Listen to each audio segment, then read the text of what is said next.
What's going on, podcast people? This is the Zero to Here podcast. I am your host, Denny Dumas.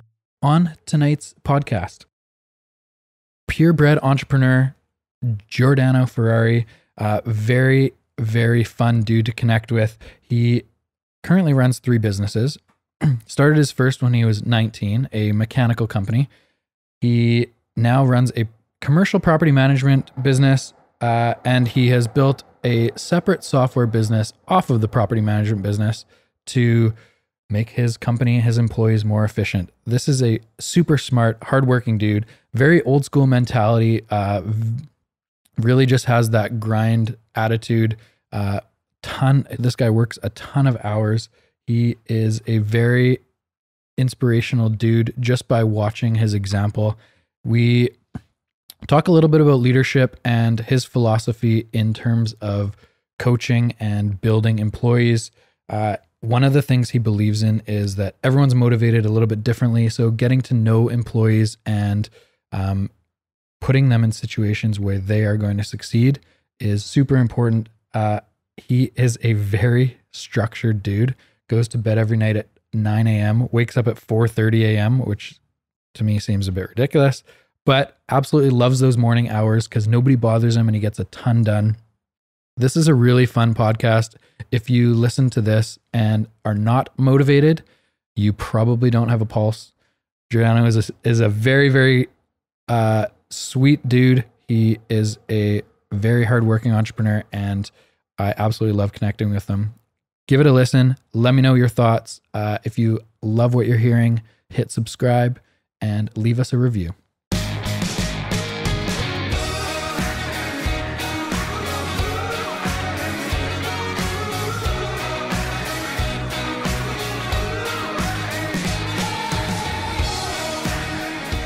Gio, what's going on, brother? Not much. Dude, I'm pumped. Yeah? You know why? I secretly admire you. That's not a joke. Don't laugh at me.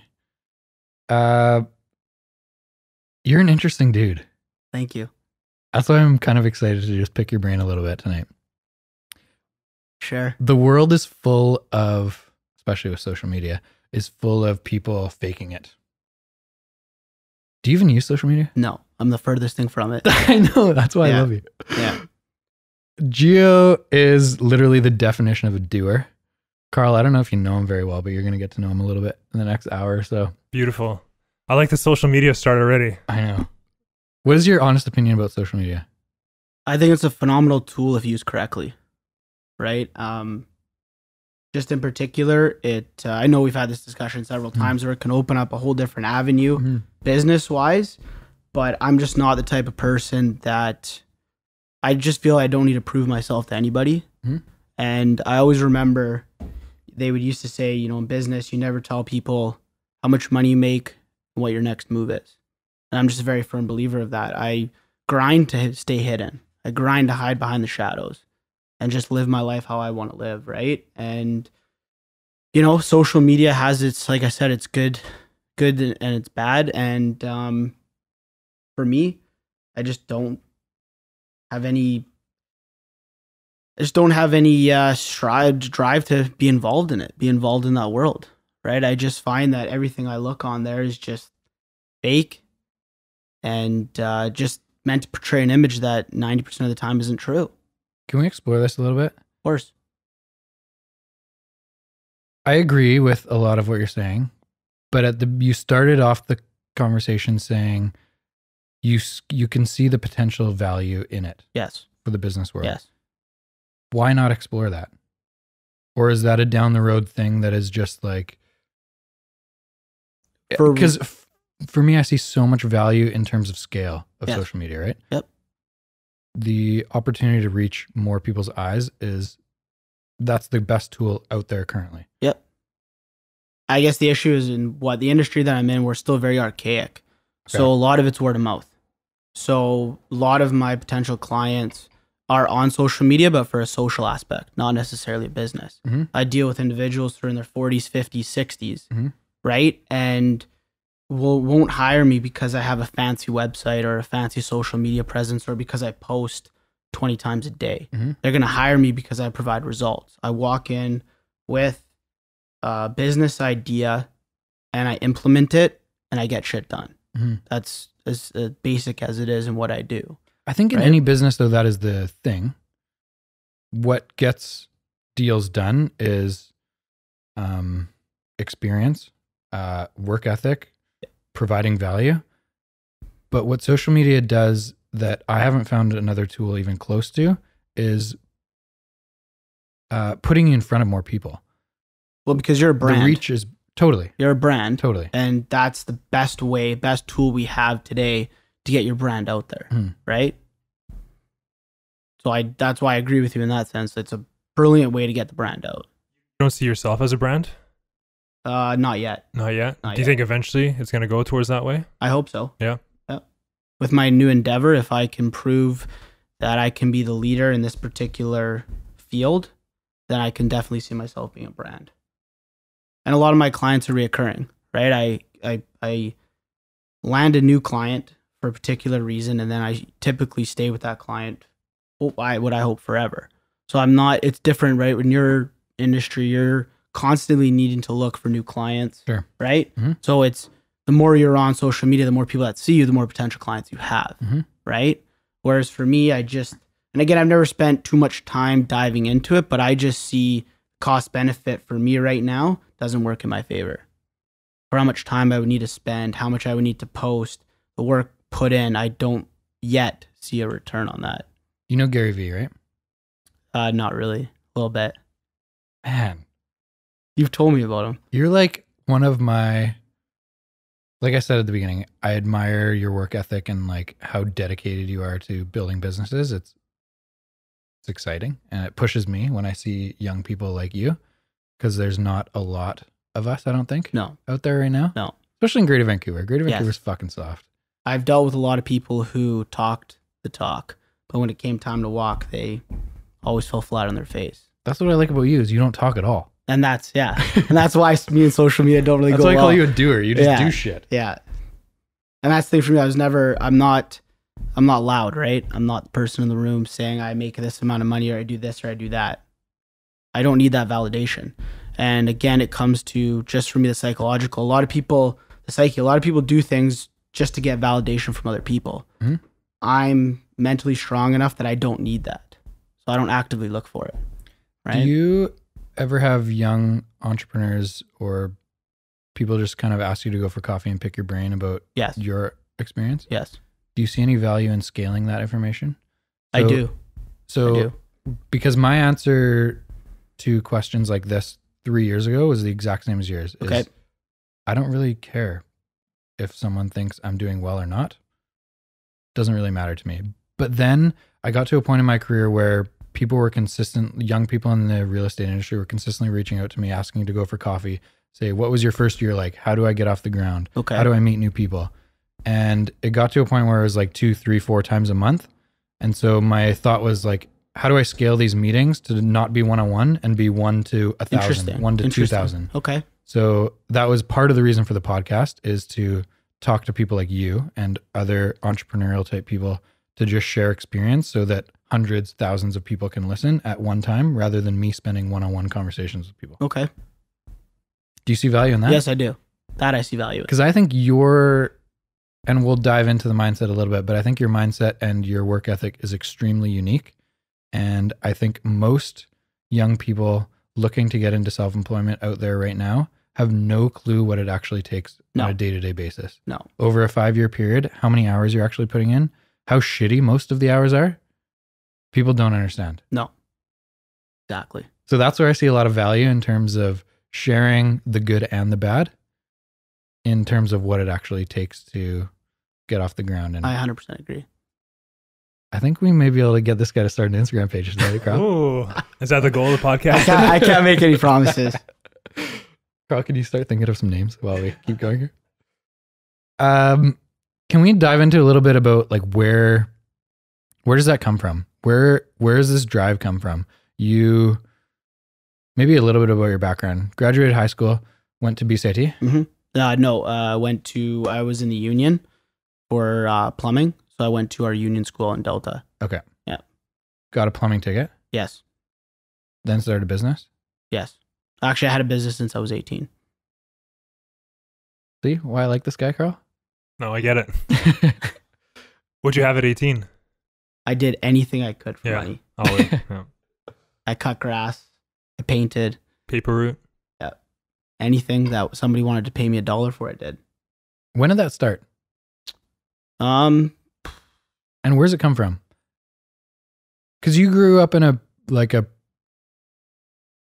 don't guess, like a normal middle class family in Burnaby, but like you were not hard done by at all, right? No. I mean, my family did go through, we did go through crisis. That definitely changed my outlook on life and essentially my whole path moving forward, right? I started as a young age working with my grandfather, and he taught me life skills, as I would call it, right? He taught me how to treat other people, how to be presentable, how to, what's the saying?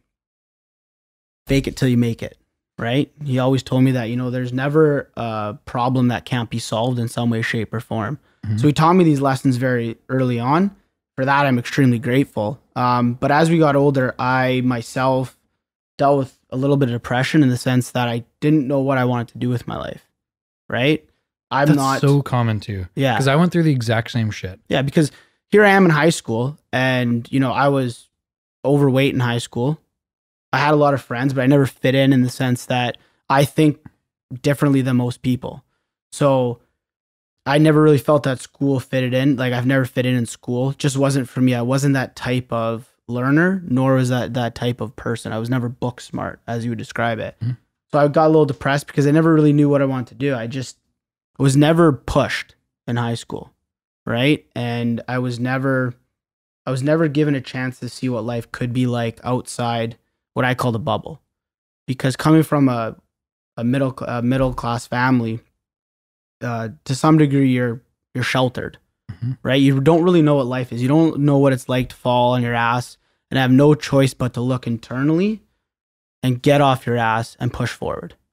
And through what my family went through, I learned that it was up to me, that I was ultimately the one that could create my future. And when I graduated from high school and I realized that I was in power, that I could do that, my life changed. And that's what pushed me forward, was when I realized that I had the power. So you're a problem solver Yes. instead of just learning and regurgitating. Yes. And it took me up to about 4 years ago to realize that's truly what I was. Right? So you're the type of guy, like, even if you don't know the answer, you'll put everything towards figuring it out. What's the motivating factors behind the work ethic? Because for me, when you mentioned school and that it wasn't really your thing, it was never my thing. And the first thing that popped into my head is there's no reward. So whether you get 83 on a test, 94, 71, doesn't matter. no one gives a shit, right? No. And that's how I felt working at the bank for 6 months. That was a good time in my life. Yeah. Do you remember do you remember anything from social studies, grade 11? I remember like the times that I said something stupid in class that got a laugh. So there you go, right? It's exactly what you're talking about. What do you... You know what the first thing that pops into my mind? I think it was Zavo that was teaching. Maybe it was social studies. Geo 11 Was it Geo 11? might have been. And he asked the question. He's like, "Does anyone know what cultural diversity is?" And I put up my hand and I say, "I believe it was an old wooden ship used during the Civil War era." And he's like, he looks straight at me. He's like, "You're a fucking idiot." That was an Anchorman joke. If anyone didn't get it. I got that That's one. hilarious. Literally, that was all I remember. Do I remember anything from social studies? No. Exactly. Why- I To your remember- point exactly, right? Why doesn't school prepare us for real life? Because the system was built in what, 1920? But like, we don't have any financial courses or anything. Like, no one knows what a mortgage is. No one knows Right. how to pay their taxes. Exactly. I laugh about it all the time. But I used to think it was a curse. Now I look at it as a gift, because for people like us, it gives us an advantage. Because now so many people are so much further behind the 8 ball. So if you do have the motivation, you'll be that much further ahead, right? I don't want to make people mad, but at the same time, I don't really care. It's a point of pride for me that I do not have a university degree. And I will never go back. It doesn't mean anything. It's a piece of paper, people.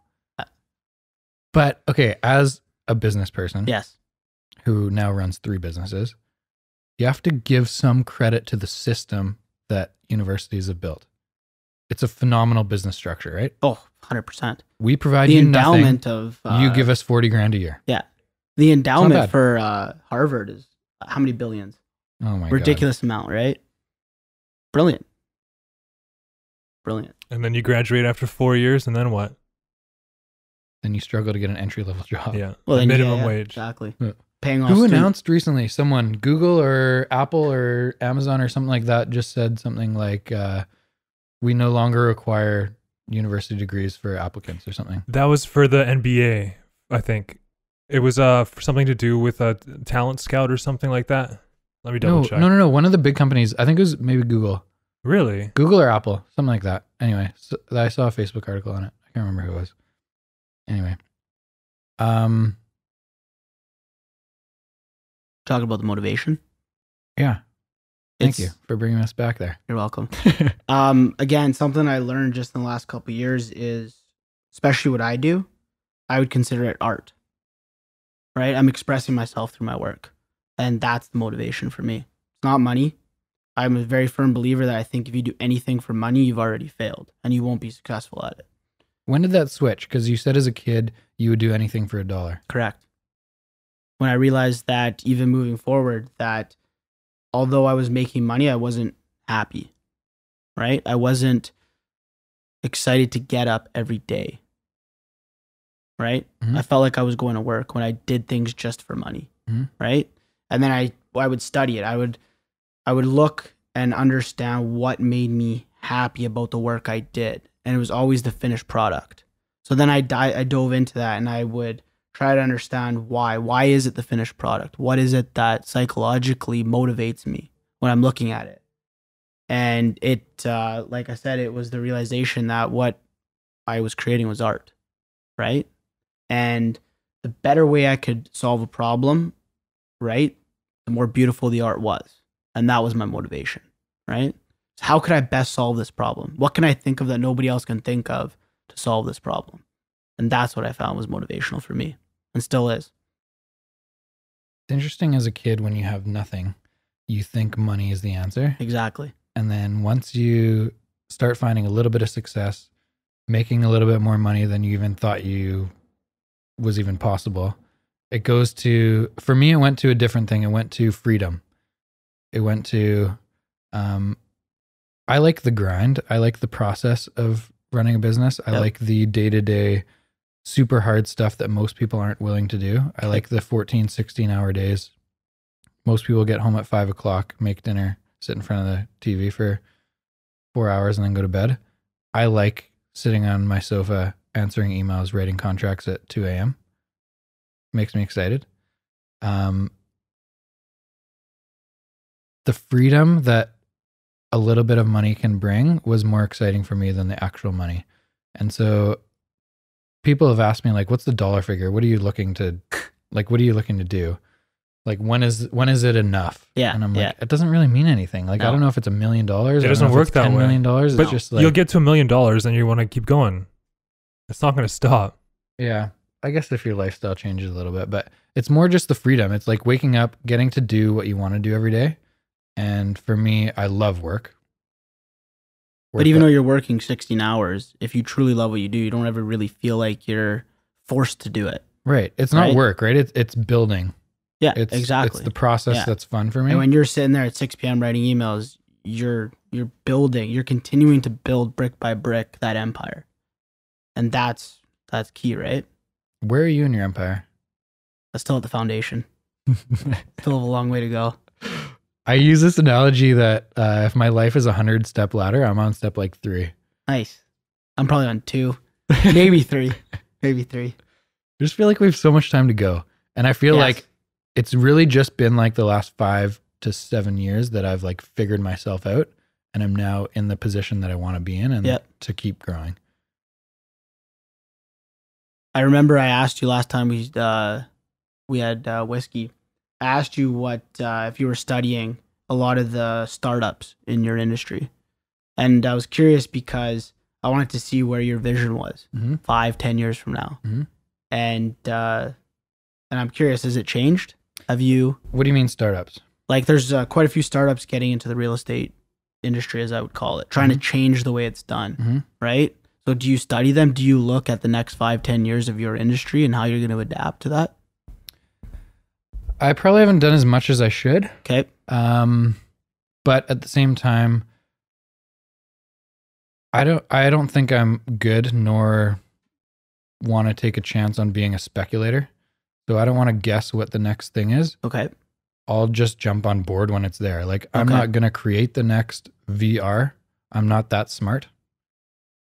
I'm good at working really hard. Yep. I am not that intelligent, I don't think. That's just honest. I don't know. I'm not going to create a system or an app that is going to completely change the industry. I understand who I am. Yep. That's not me. Half the battle. But most people if are afraid to do a that. new technology comes out that allows you to show properties online better than they are now, You'll be all over it. I'm in. Yeah. I will invest a shit ton of money in using that technology to show as a property, tool. Okay. right? So that's a good question though, in terms of like thinking long term. Exactly. You have to be able to. Most people I meet who want to get into a business are thinking 5 years ago when they get into a business, and you need to be thinking 5-10 years ahead. What's going to? Because essentially, we have to look at every industry is going to change to some degree, and if you're not thinking 5-10 years ahead, well then, I don't think you might have a little bit of success, but you won't be successful long term in anything you do. Right? Do you think it's a fine line though, in terms of like guessing? So if you're talking about thinking 10 years ahead, we're not 10 years ahead. Yep. So, well, it's a hard thing to answer because I like working in present. Okay. I know what is working right now. I don't know what's going to be working in 5 years from now in real estate, or 10 years, or 35 years. See, to some degree, at some point, I disagree, because do you have shortfalls or do you have pitfalls in your day-to-day interactions with your clients? Like, is there certain aspects? Is there certain aspects where, you find that you're constantly sending your clients information that you wish could have been at their fingertips?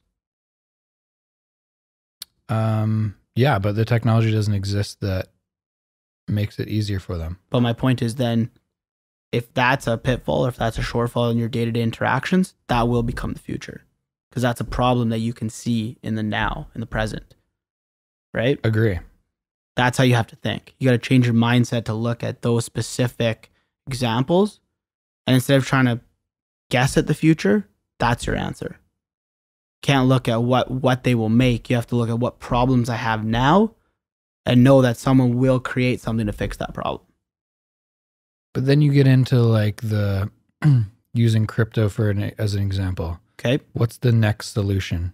So we know that online currency is going to be a thing down the road. It's continuing to blow up. Yep.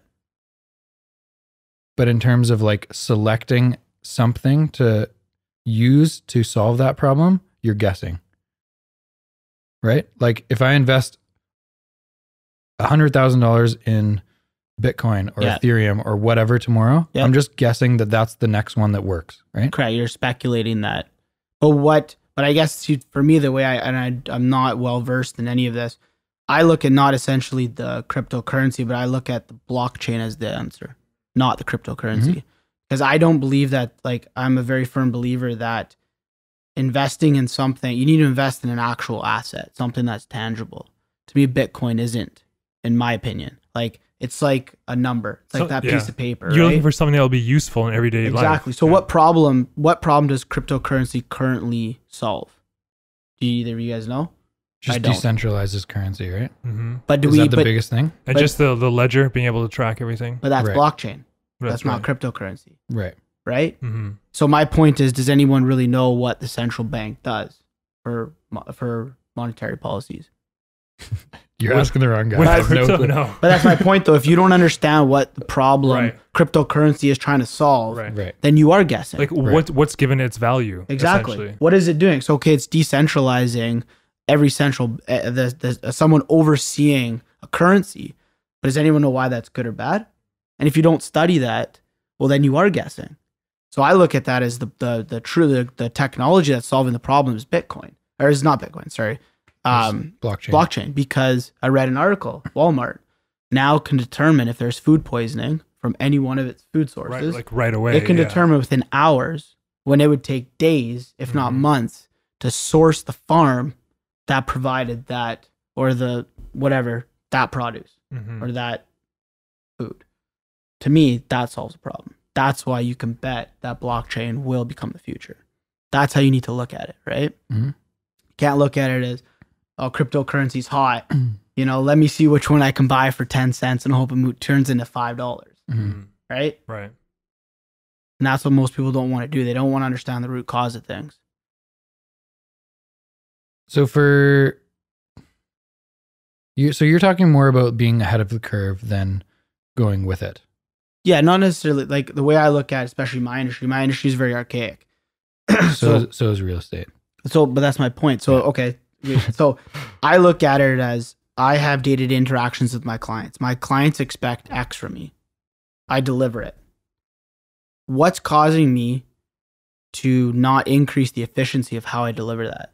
Or what can make me grow my business exponentially with reducing my workload? Those are all these questions that I ask. So I'll study, how do we do maintenance for one of our clients? We send a guy, I break it down to the most basic points and I'll walk through it. My technician of mine gets in his vehicle, drives there, does this, and this to the machine. And I'll break down every single step he does to the most basic aspect of it. And then I'll determine, okay, what can I cut? What can I make more efficient? And then I'll figure out, look, these are the problems. What can streamline that? And then that's what will become the future. Right? But you have to break it down. So then you're looking to create something that changes the efficiency. Yes, I'm looking to change my industry for the better. Right? My industry's had its downfalls, right? The way that we do certain things, to me, like I love what I do. And so when I find that someone's trying to cheat the system, I get pissed off because I feel like they're in some way, form cheating me. So to me, that's a motivational factor to think of, how can I eliminate that? How can I eliminate the human bias? How can I take this gentleman or this person trying to do this and just eliminate him from the equation? How can I make it so he can't do that? And those are the type of questions I ask myself on a daily basis. And then, like I said, I'm the same way as you in the present, but I'm yet thinking 5 years ahead. And how will these problems be solved? And how can I be a part of the solution to those problems? Right? Agree. Looking at it from our perspective, though, in the real estate world, I think it's a little bit different. Okay. How come? So I'm not a technology company, nor do I think I want to be a technology company. Okay. I think we are building a brand. Okay. And so our goals for building brand are exposure. Okay. Making more people know who we are. And the day-to-day stuff is marketing better online than anyone else in Greater Vancouver. Okay. But what tools are you using to do that? It's a lot of it's everything online. So it's a lot of social media. Which didn't exist 10 years ago. Totally. But that's my point. But what I'm saying is if something is going to be the next thing in 5 years, like 5 years ago, Instagram ads. I have a list here. We're not a thing, right? Yeah.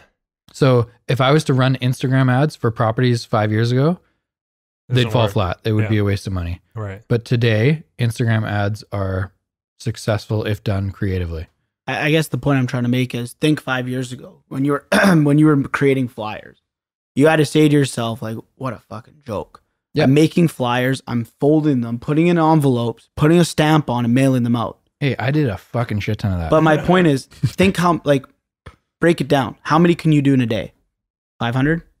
300? Yeah. I don't know. How many? 500? 500 is a pretty good aggressive day. Okay. Like, you're going for a run. Okay. So if you look at that as a problem in your industry. Totally. Right? If you could have thought, holy shit, how can I get my message out to 1 million people? You don't necessarily have to know the answer, but if you can see it coming, right? If you can say within 5-10 years, hopefully they make a tool that allows me to reach 1 million people, then you're going to look on the horizon for a product that does that, a tool that does that. And when that tool comes along, you're going to implement it. But instead, if you think, no, it's the way it's always been done, you know what I'm going to do? I'm going to hire a second person. Maybe I can do 1,000 flyers a day, right? So if you have that type of thinking, how much further are you ever going to get ahead? And that's my point, is you have to change the way you think about not necessarily predicting the future, but setting yourself up to ride it. It takes us right back to problem solving and efficiency. Gio's pretty good at that. Can you give a brief intro to like what you do for a living? The couple businesses that you're running. Yeah. 3.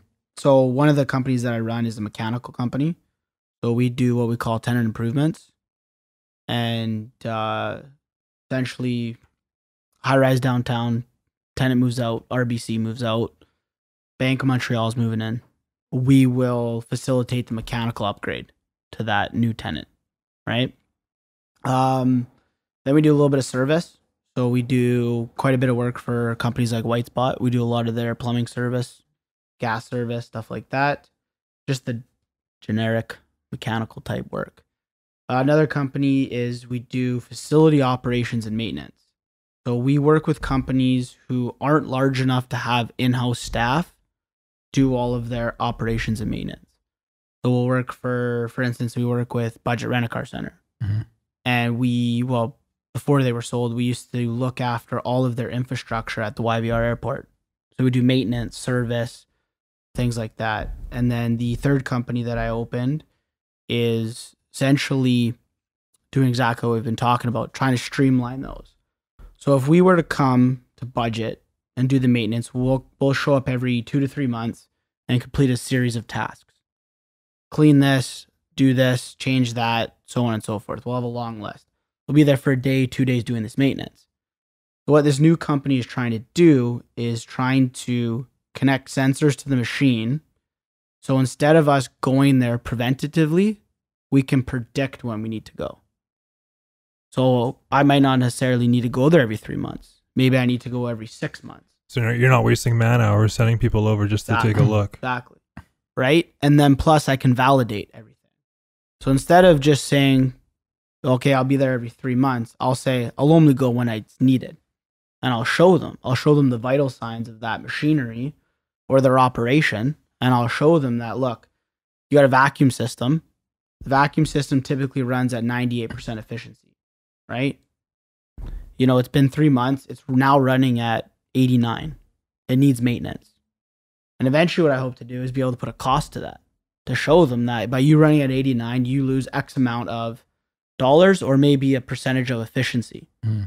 And then again, prove to them that, look, this is what we can offer you. We can come in here and validate every piece of work that we do. We can show you the true metrics of everything. Because it's like in business, wouldn't you want to know how many people read your flyers? You get that through Instagram, I believe, right? Like, do you know how many you get people, metrics through Instagram? right? You get, like when you do paid for ads, you get metrics on how many people looked at them, how many people watched the video for 3 seconds, 10 seconds, whatever. Yeah. So then now you can tailor it. So let's say you put out a video and it's shit and you get 5 people who watched it. You're never going to make a video that looks like that again, right? Exactly. But if you get 1 million people who like your video, you're going to copy that until you suck it dry, right? Totally. So it's the same way we work, right? If we can show them, because right now nobody does that, right? To a lot of these companies, everyone's the same. I'm just hiring a service and I expect every company, they're painting them with the same brush to provide that level of service, right? So if I could prove to them, look, this is what we do.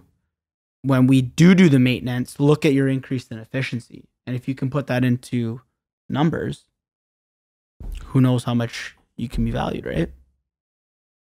What's your first thought, and I want this to be extremely unfiltered, when you hear the term work-life balance? That's a tough question. What do I think when I hear that? Depends what life you want to live, right? Mm-hmm. You know, I've chosen a life that I wouldn't trade for anything. I've often pondered the question of, if I was given $1 million, what would I do? And I've met a lot of people who would be like, oh, I'd be on a beach sipping pina coladas right now. Invest the shit out of it. Right? Me, I'd be like, I probably wouldn't change a single fucking thing that I do tomorrow. Right? And so it comes down to that. What life do you want to live? Right? Do you want to have a family? Do you want to be able to go with your friends every night? If so, you need to tailor whatever it is you want to do to that. So to me, work-life balance, if I describe it, I would say what I choose to do is a lifestyle, not a work-life balance, because I don't have one. I live a lifestyle that I choose to live. And it just involves me breathing air into all of my companies 20 hours a day. Do you ever get burnt out? Yes. So what do you do then? It's taken me a long time to realize how to overcome that. It's a fun learning process. It is. Because I'm the exact same. I'm not going to lie. For not quite a few years, for a year or two, I turned to alcohol. That was a big mistake. Mm-hmm. Not that I ever abused it, but I just came to the point that I was drinking too much. For me, it's routine. I wake up at a ridiculous time every morning. Let's talk about that. Okay. Let's go into detail about that. Okay. Because for a lot of people listening, again, getting into self-employment, Yeah. a lot of people don't understand what it takes. No. They've never had a role model, a parent, a friend that has been self-employed, that has started a successful business. So this might be a wake-up call for some people, because I have a slight idea. I think we've talked about this before. Briefly. Yeah. Yeah. But let's go into detail. What is your day? What does a normal day for you look like? I wake up at 4:30. Yeah. And I'm in the office by 4:45, 5 o'clock at the latest. I get pissed off if I'm in the office later than 5. Pound through 2 hours, 2.5 hours of work. And what it does for me is psychologically, I feel like I've already done 8 hours of work by 7, 8 o'clock. Totally. And it changes my whole outlook on the rest of the day. What do you like so much about the mornings? I'm incredibly sharp. I feel that I'm at least double as focused as I am at the end of the day. The amount of phone calls that I deal with, emails, issues, problems, is very taxing, extremely taxing. So in the morning, I'm just incredibly sharp, and I just feel that I can get so much more accomplished at the end of the day, right? After those couple hours of work, then what? Out in the field for the rest of the day, right? My specialty is dealing with people. I have a very good knack for just being a leader, being able to look at an individual and find out how they work and how to motivate them, right? So I'm just very good at making the team function how I want a team to function. So I'll be out in the field, looking at problems, coming up with solutions, dealing with all the different projects. And then I usually like to be back in the office around 4 or 5 o'clock. And then I'll work till 6, 7, 8, depending on how I feel.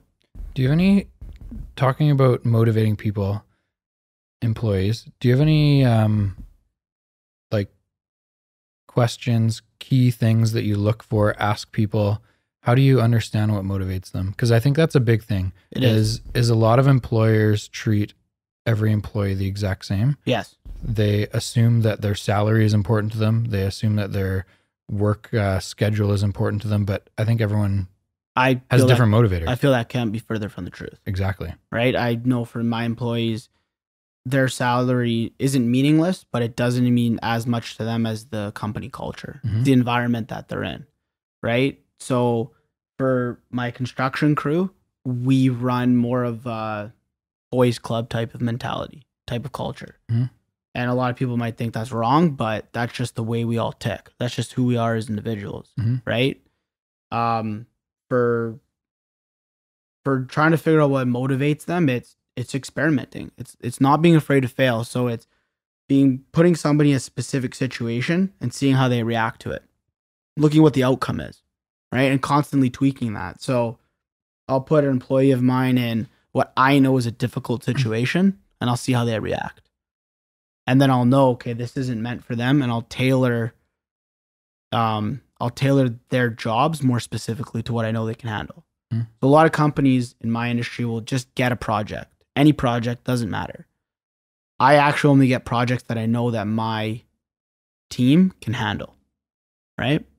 So, you know, for you in real estate, I don't know if it's the same, but if you guys couldn't handle $6 million house, like, I don't know if you guys just choose to list any house, right? But that's the way I would try to make a comparison is I'd be like, okay, my team is not tailored to the $6 million homes. None of them speak Chinese, so on and so forth, going down the list.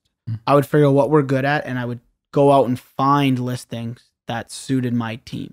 And I would turn down houses that didn't, or properties that didn't. Totally. Right? Like for us specifically, all of our marketing is tailored towards like who we are and what we're good at. Yeah. Would we turn down big listings? No, because we feel like we market better than most teams locally. Okay.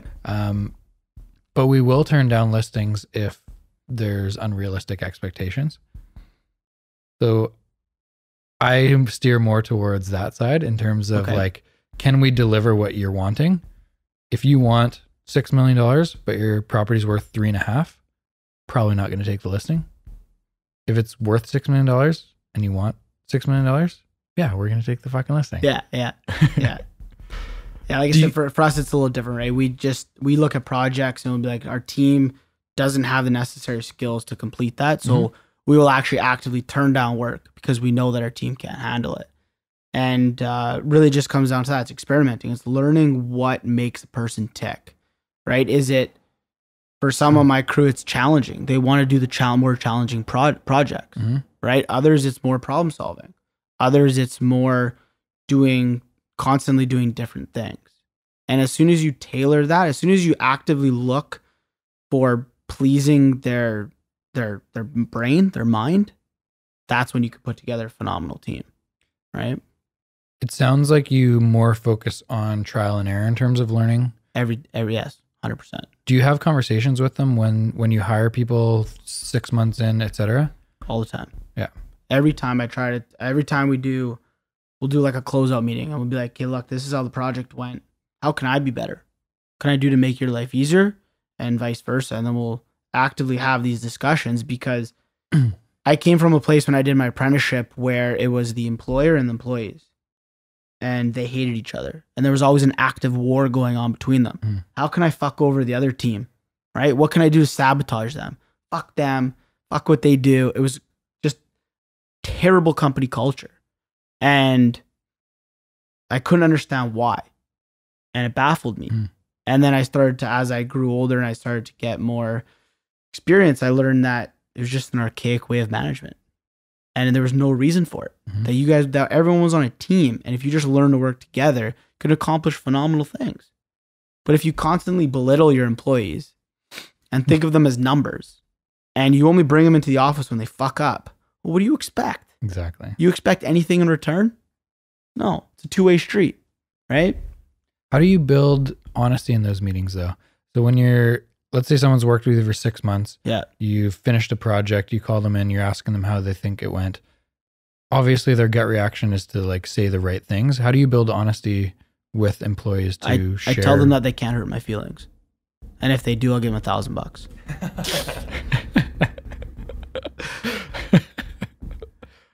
That probably gets a little laugh at least, right? It does. It warms them up a little bit. Yeah.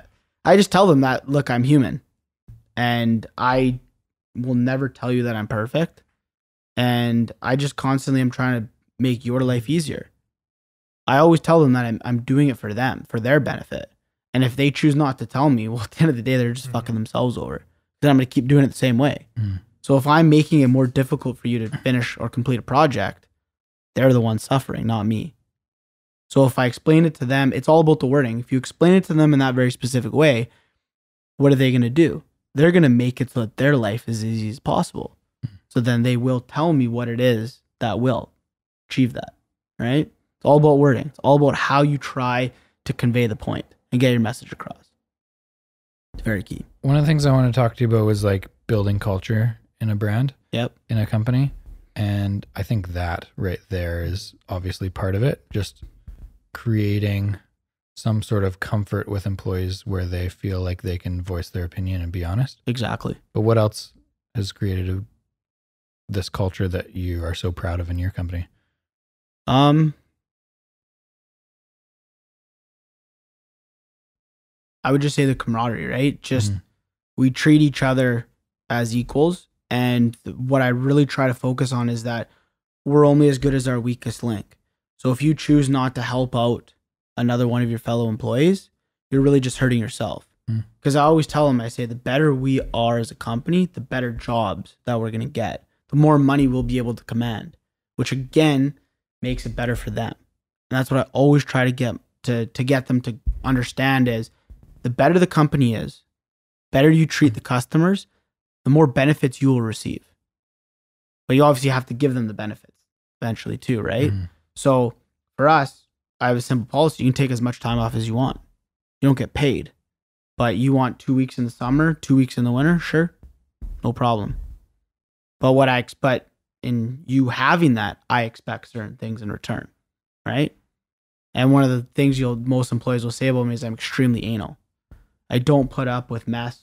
I don't put up with poor workmanship. But like I said, it's a two-way street.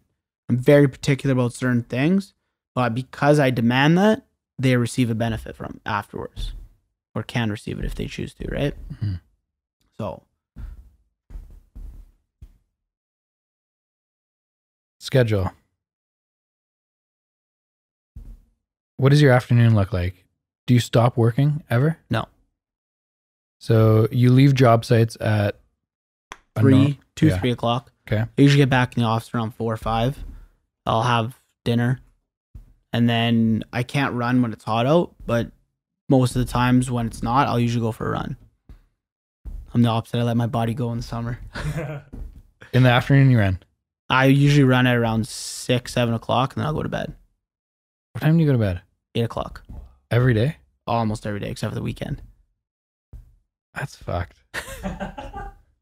I love it. I can't go to bed before like 11.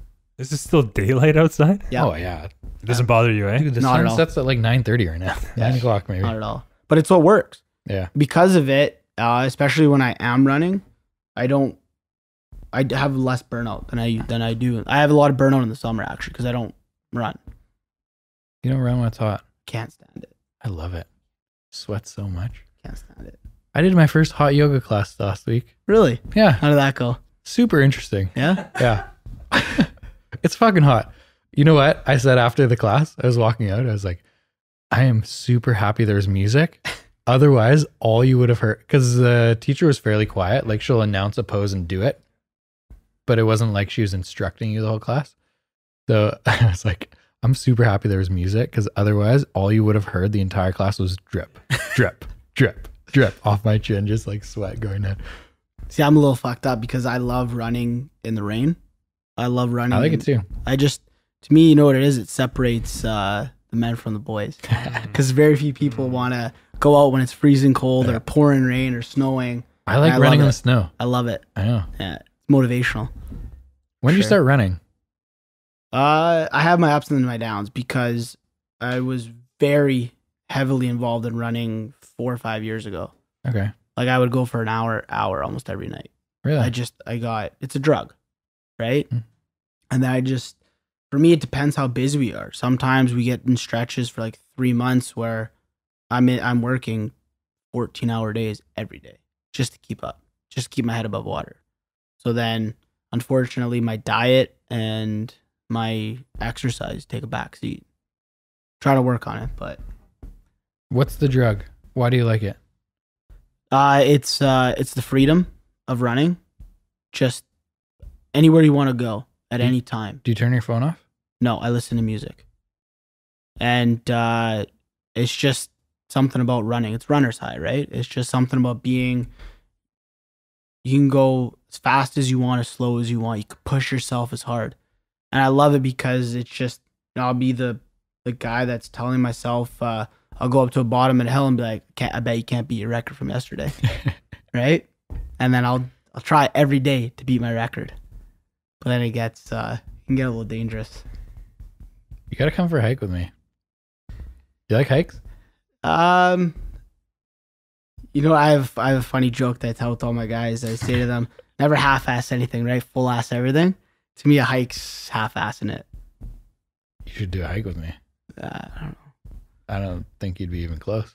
Probably not. But I'd say, like, I'm more like adventurous. Like, I'll go skydiving with you. All right. If you come for a hike with me, I'll go skydiving with you. Deal? Done. Sounds good.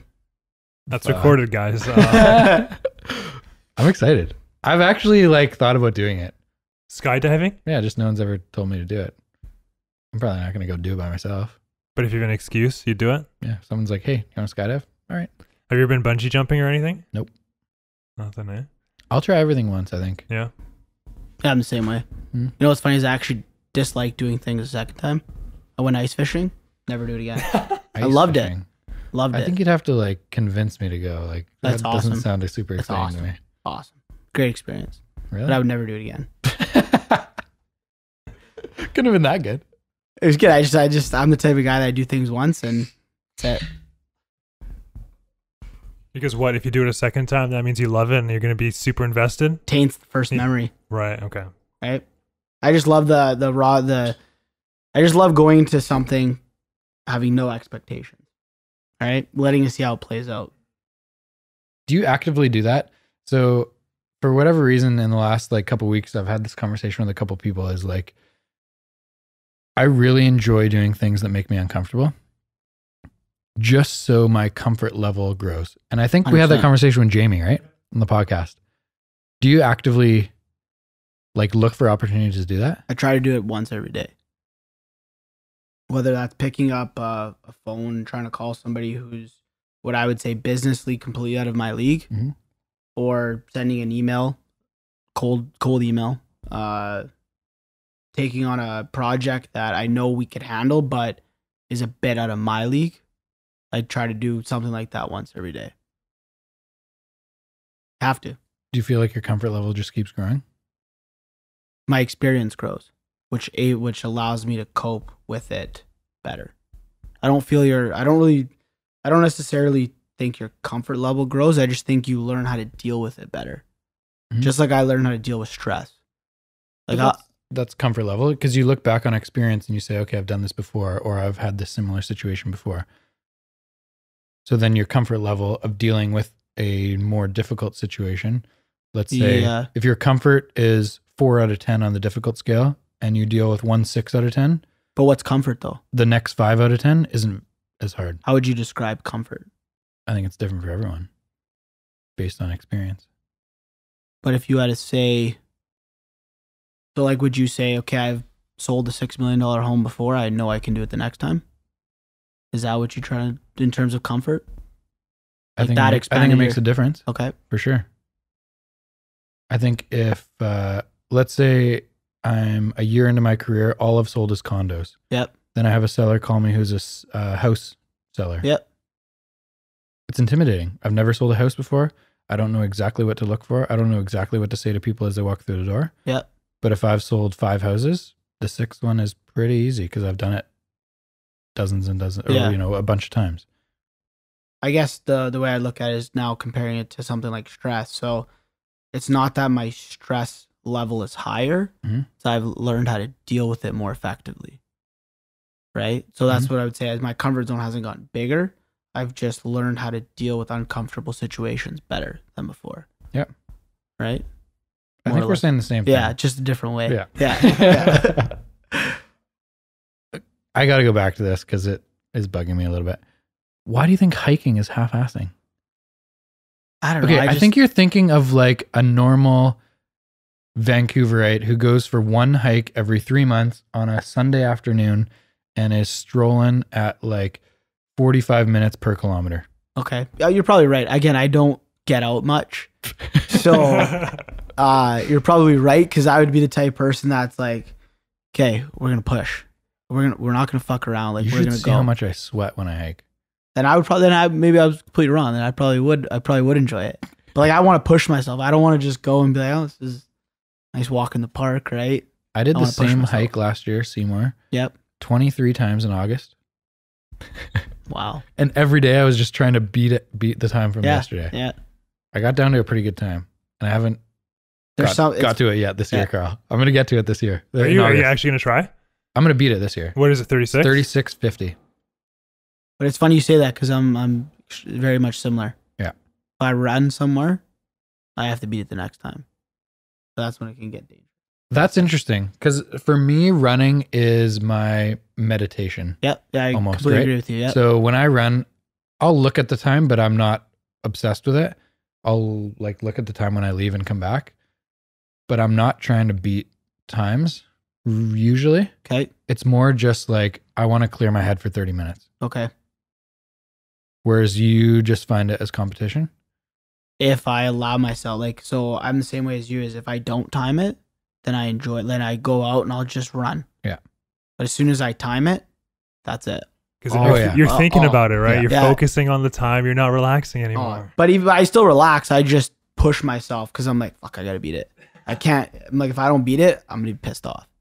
I was on the island last week and there was a lake close to where we were staying that was 6.1K.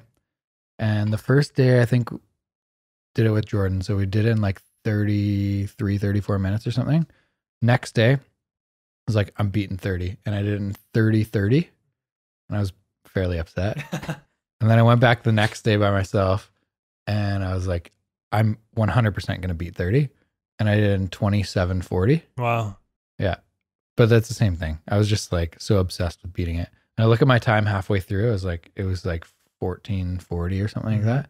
Like I better pick it up. Do you think this mindset that you guys are talking about is a positive or a negative thing? Depends how it's used. 100%. That's the exact answer right Depends there. how it's used. So what do you mean by that? Well, it's like I don't wish it on anyone. So I think it's slightly a curse, but I like the way that I use it. If that But makes sense. you have to do, because so getting back to encouraging people or trying to explain to people what it's like running a business is, that's what it's like daily. Mhm. So I read a phenomenal article where it says, in life, if you just try to get 1% better every day, 5 years from now, you're going to be looking at a huge difference. So that's what it's like, is every day you wake up and you have to be better, especially when you're first starting out. You got to be better than yesterday. You got to make more phone calls than the next guy. You got to do everything that they don't want to do. I live by a saying that's pay the price today, pay any price tomorrow. Or sorry, pay the price today, pay any price tomorrow. Right? So if you put the work in today, tomorrow's going to be very bright. So career-wise, it's all positive. What would be a negative situation of this mindset? I think it'd be very difficult to have a relationship with I was somebody who's just gonna not say like-minded as you. relationships. Yeah. It's more what I'm finding as now I'm 30, so I feel like I have I don't know what the fuck I'm trying to say. I'm gonna say life experience. I don't know. But I don't really. It is what it is. I'm finding that it's more just finding the right person. So a lot of people don't understand. No. Friends don't really understand. Family doesn't really understand. Like my dad has told me, you're going to get burnt out. I'm like, go fuck yourself. Like this is, I don't know. No, I use this expression. I'm like, this is how I breathe, Dad. This is what makes me breathe. If I wasn't doing this, I wouldn't be able to breathe. Yeah. Right? It's weird. It's like anxious.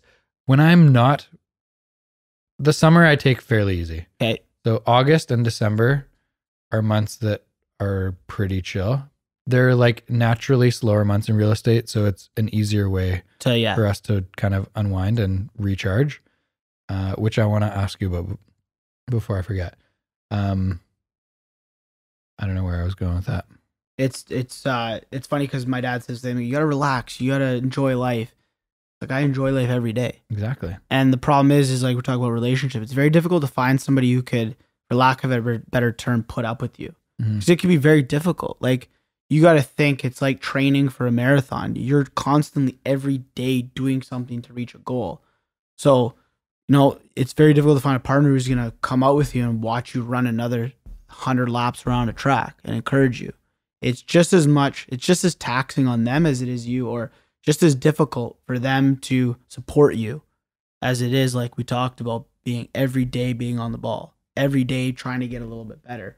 They almost necessarily have to do the same thing, right? In the relationship. So it's very difficult finding somebody who wants that, right? I like that you brought up marathon because that's what it is. A lot of young entrepreneurs, well, use that term fairly lightly.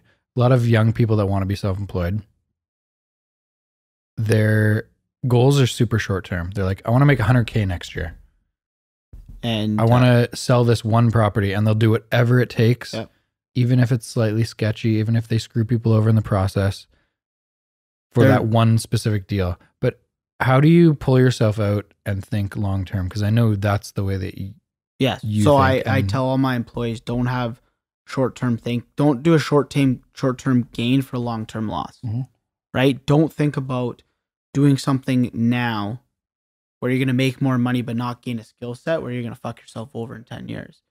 Right? So for me, it's always about thinking like what the long-term goal is every day and constantly shifting, adjusting. Right? It's thinking about today, but yet thinking 10 years down the road. And this is also why I don't like social media, is because it's all about the now. Right? Not for me. And I'm just saying in the sense of like people post one photo and it's like, okay, how many likes can I get now? But then what are you trying to achieve? What are you trying to build towards? And for me, one of the big differences, I do what I need to do every day. A lot of people just do what they want to do in business, right? If I need to make 1,000 phone calls to get a job, I'll do that because that's what I have to do. Whereas a lot of younger people I meet just do what they want to do. They only want to make 2 phone calls a day, and if they get the job, they get the job. If they don't, they don't. That's a huge difference that I see, right? You said some younger people in business or in your industry have reached out to you and asked you for coffee. Several. Well, I've actually tried to help quite a few individuals launch their own business within the construction industry, and it's a little disheartening how many people have actually failed at it. What's the common denominator in the people that are failing? Is it short-term thinking? Is it not understanding the grind that it takes to actually get a business off the ground? It's not having the perseverance. Right? Even for me, there's been days just battling adversity. Yeah, there's been days where when I first opened up my second business, there was days where I was like, holy fuck, we're not going to make payroll. Right? And it's like, holy shit, I pray to God that check comes in that I'm waiting for, because I don't know if we're going to make payroll. Right? And it's just the constant perseverance of, if my thinking was always, okay, if it doesn't, what's my option? Whereas most people are like, if it doesn't come, I guess it's over. Right? It's all about the perseverance. So it's always about, okay, this is plan A, but what about plan C, D, F, Z?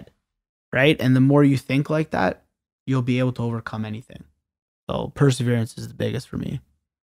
And that's what people lack when they're getting into business. Because there's no short-term fulfillment. There's no short-term gain for them in business. There isn't. Unless you invested in Bitcoin at 10 cents and you sold it for $1,000, there's no real short-term gain in business. There isn't. Like I remember last time we talked about when your goal was to make 100,000. How long did that take? 8 months. Bad example then. But you know what I mean? But okay, that's not true. Maybe 12. But it was 12 months of like a lot of mental struggle, right? So for me, it was, I didn't sell a house till I was, well, again, maybe I'm a little privileged. I think it was like 3 or 4 months in. Okay. First paycheck was like 6 months in, but the next 6 was kind of crazy. Okay. But in those first 6 months, while you're battling, while you're like handing out letters every day, cold calling 3 times a week, like doing all these like things that are not fun and people are yelling and swearing at you, I think it's pretty natural to have these thoughts in your head of like, what the fuck am I doing? Why am I doing this? Like, would you say that there were several days where you're like, fuck this, I give up? Several days a week. Okay, so that's my, yeah. But okay, that's what I pride myself in, is being able to snap out of those situations really quickly. Yeah. But those thoughts come up a lot at the start. They come up now. Yeah. Like still, like, why am I doing this like 16-hour day? Like, yeah, is it worth it for how much I'm making? Is it like? Yeah. But those are good questions to ask, because again, it just helps you focus in, right? Because if you start having too many days like that, you need to be able to understand, I need to make a change. I need to somehow pivot slightly so that I can have fewer and fewer of those days. Even last month in July, after like, I don't know, probably 4 months without taking one day off, I send Jamie a text. I'm like, man, I'm tired. I'm taking it really easy in August. Just want to let you know it's the middle of July. I'll pound through the next couple weeks, but like August, I'm taking it easy because I'm fucking tired. Yeah. Just, and not physically, no. Like I feel better than I've ever felt, but mentally I'm exhausted. But it's important that you realize that, right? And that's you the do something difference, about right? it. That's the difference. Early in my career, I wasn't able to articulate that or even allow myself to think that because I thought I was still building. This is how I build. I just keep going every day. It doesn't matter. 3 years in, could I have taken a weekend off? Sure. But like, I didn't want to. I was just like, this is how I keep progressing. But I think it's a cool ride to go through where you just kind of figure out along the way what is important to you, what helps you progress, and taking, I say a month, but like, it's like a couple days a week of that month. Yeah. Light. Just kind of refreshes you for the next busy season kind of thing, right? Exactly. And it helps you in those busy seasons. 100%. 100%. What about you? How do you recharge? I sleep. I try to sleep 12 hours every Friday. So Friday night I go to bed at 8, 9 o'clock, wake up.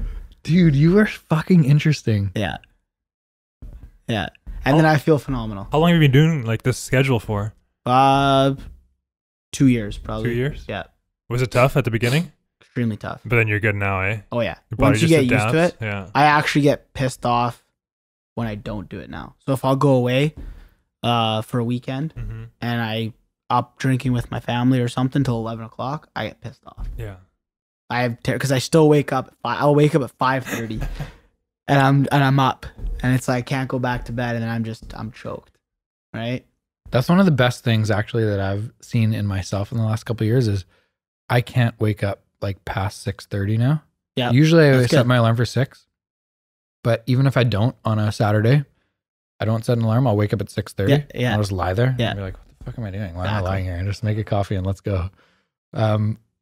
Whereas the first probably 3 years of my career was insane. I had zero balance. I didn't work out. I didn't do anything other than work. Yeah. And so it was like work from like 8, 9 a.m. to 2, 3 a.m.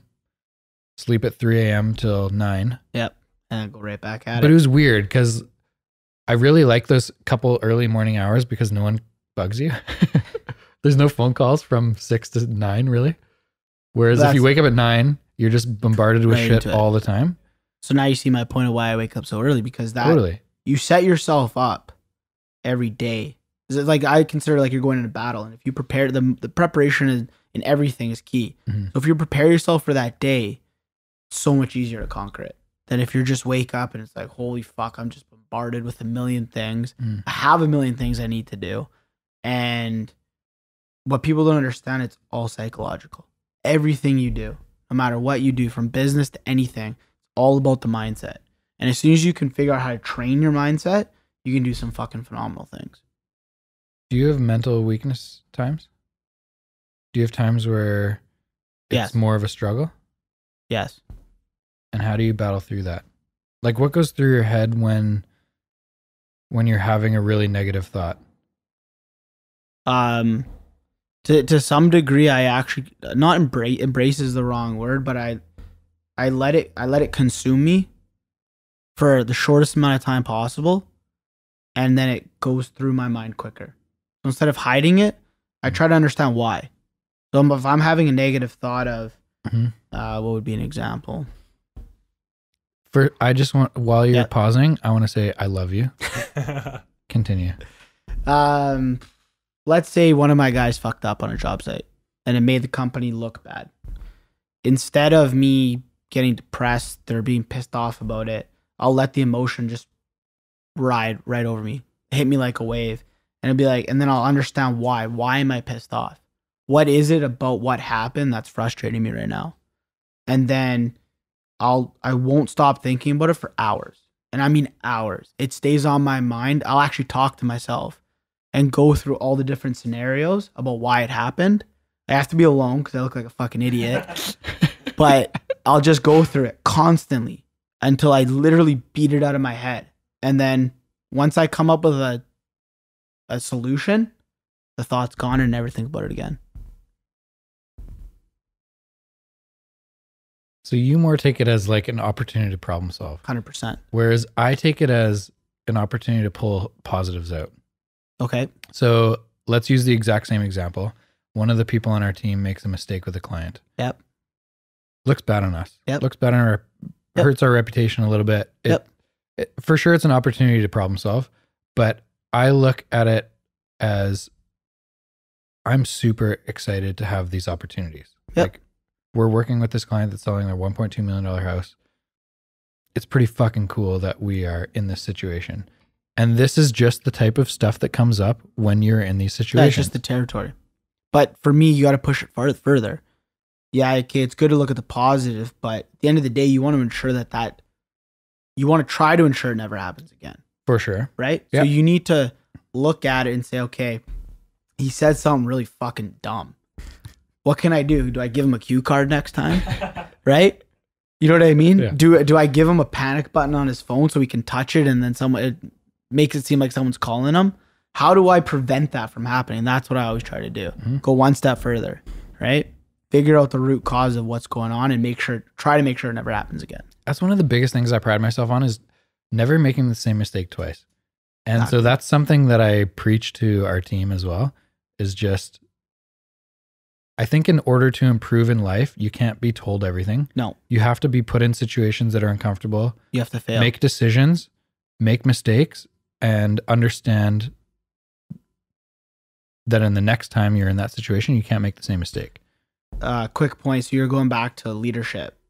And one of the most valuable lessons that I realized is what I do for all my guys is I actually set them up to fail in a certain way. So I'll give them a project knowing that they're going to fail, and I'll tell them they're going to fail. And You'll tell them beforehand? Yes, that they're going to fail. I'll tell them, I'm going to send you to do this project, but you won't be able to do it. You don't have the skill set yet to do it.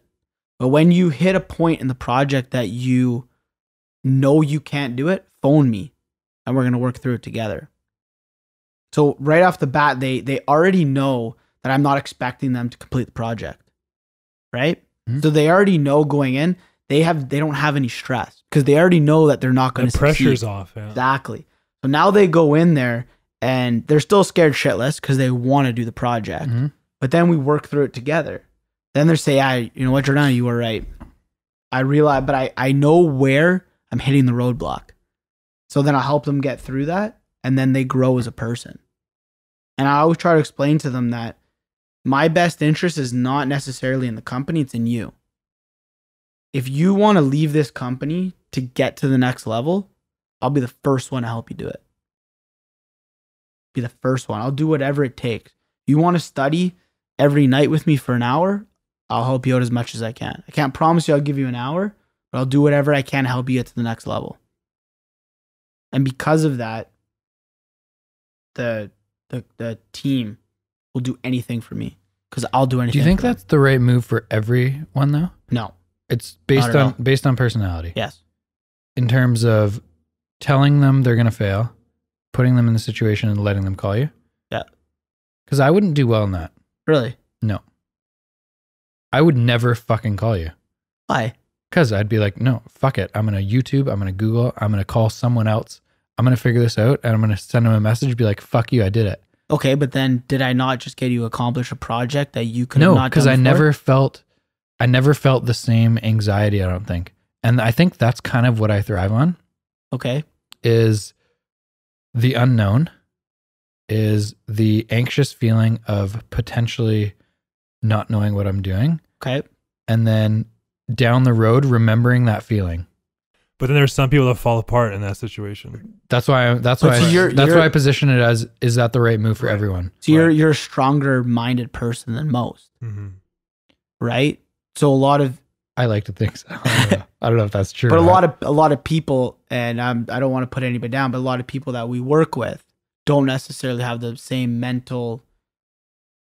So they need a little bit more guidance. Exactly. Yeah. Okay. Right. Well, They that's just need why to I be position pushed it in as a like is that something you can do with every employee that you bring on? See, again, it wouldn't work for me. Right. It would no way in hell would it work for me. Mm. Right. But again, we think differently. Right. So I'm just talking about trying to create a company culture. Right. Because you don't really want to have too many people that think like you. You want to have people that think differently than you. Right. If you have too many people that think like you, fuck, nothing will ever get done. Be a shit show. Right. Speaking of people that think like you, would you recommend working with family? Um, The reason I bring this up, one of Gio's brother is like one of my good friends, and they work together now. They've worked together for 3 or 4 years, maybe. yeah. Yeah. Well, I know. Jesus Christ. I know. Okay. I know how to deal with them, to answer your question, because I already know exactly what you're going to say. That's such a good answer. Yeah. Again, it's finding not necessarily what motivates him. It's finding him how to get what I want him to do, but for him to think that he's doing it on his terms, right? If that makes any sense. So, and it's again, trial and error. It's be like, okay, this didn't fucking work. I got to change how I'm approaching the tasks that I want him to do. Right. And that's the biggest thing is trial and error, learning. Okay, giving him a list doesn't work. What do I need to do? How can I motivate him to push himself? Right? How can I get him to want to do his job better than I could force him to do it? Right? Mm-hmm. And, those are the questions. And again, like me and my brother don't do well with the honest conversations. Interesting. As much as I try to have them, they don't ever. Oh, I guess too honest. No, just some we not necessarily can take what the other person is saying very well. More one-sided, but Have you ever given him $1,000? $1,000? Yeah. You said if someone can offend you, you'll give him $1,000. Oh no, he never. Hell no, no. He has not. Do you feel like, and this is coming from my personal experience, do you feel like you treat him differently than other people that you work with? Because No. I worked for my dad, and my brother was a manager of one of the places that I worked at. Yep. For, I don't know, 4 or 5 years. And I always felt like they were harder on me than they were on anyone else. Okay. Which I didn't necessarily mind, but I definitely saw it. Yep. Do you feel like you're like that? No, not at all. Because I've come to realize that you need to, not sinister is the wrong word, but you need to be able to draw a line between this is time for work, time for family is set up for another time frame. Mm-hmm. And when we're in this place, this is the relationship we have. When we're at time for family, different relationship. And if you cannot differentiate between the two, you will not work out. And that's no matter why what most capacity. family work situations don't work out, is because people can't differentiate. Exactly. But it's also the level of maturity between both parties. Sure. So like I said, I can sit down with my brother and we can try to have a dialect about how both of us can get better. So like for my brother, what I'll always do is I'll always start off saying how I can do something better.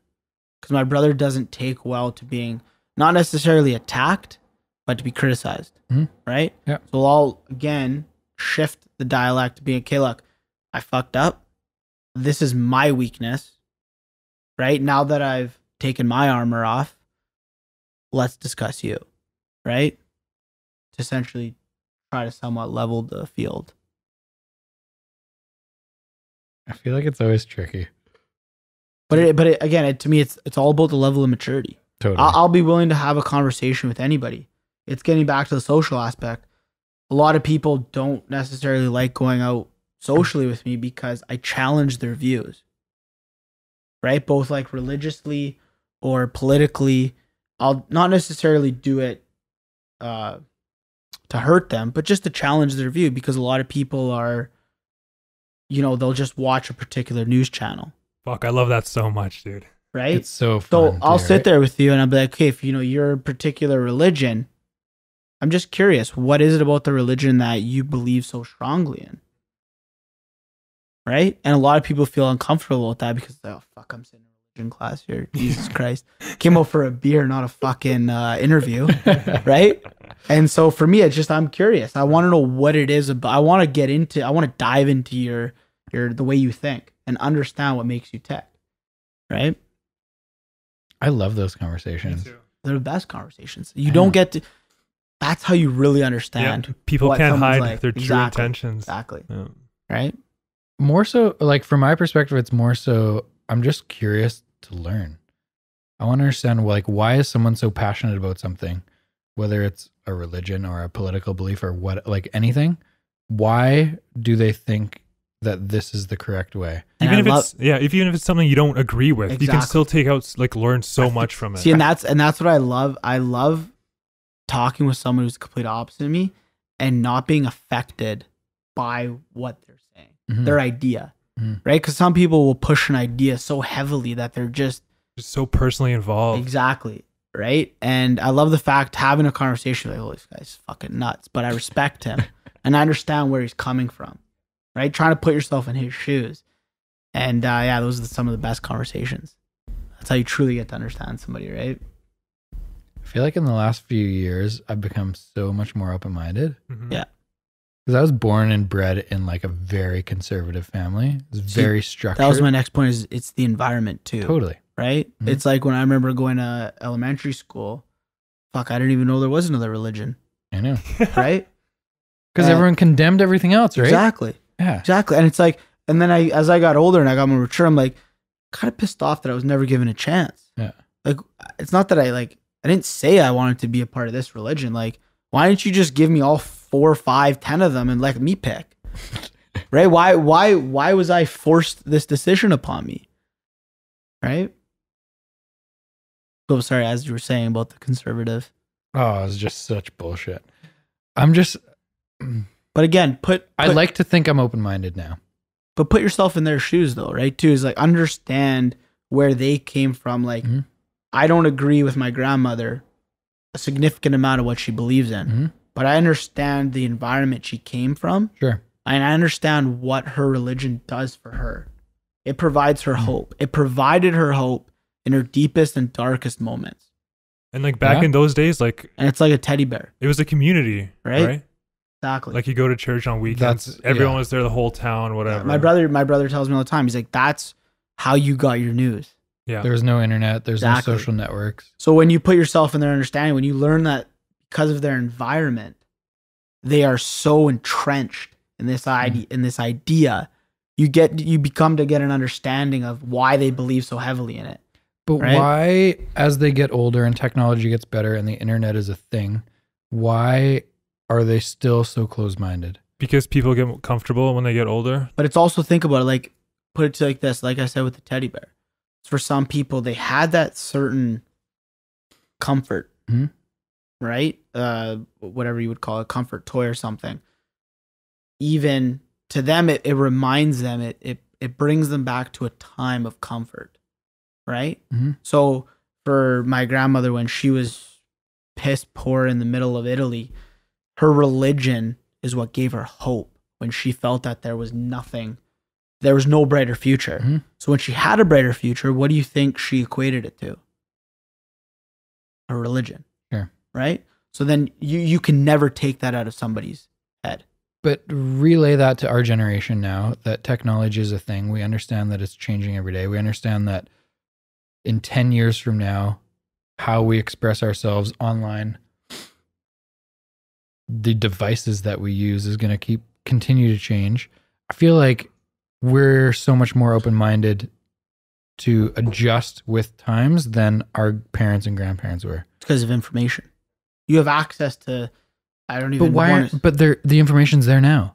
Like, why is my dad at whatever he is, 63, something, 64? I don't know what it is. Why is he not open to using Google and YouTube? When you're 63, he just fucking got an email address. When you're 63 and you've lived your entire life believing in something, let me know then how hard it is to change that. Because you'll never understand till that point. Think about believing in the sky is blue for 63 years of your life. Somebody comes along and says the sky's been red the entire time. You're not just going to be like, oh, You know Yeah, what I I mean? wouldn't Like, agree, but I'd like research. okay.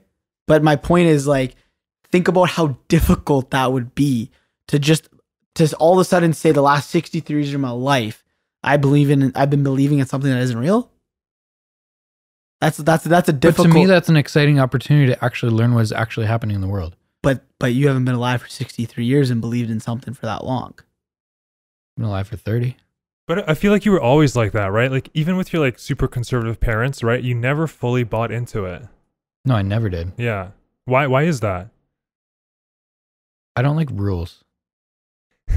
But like you were surrounded by it, right? That's how you grew up.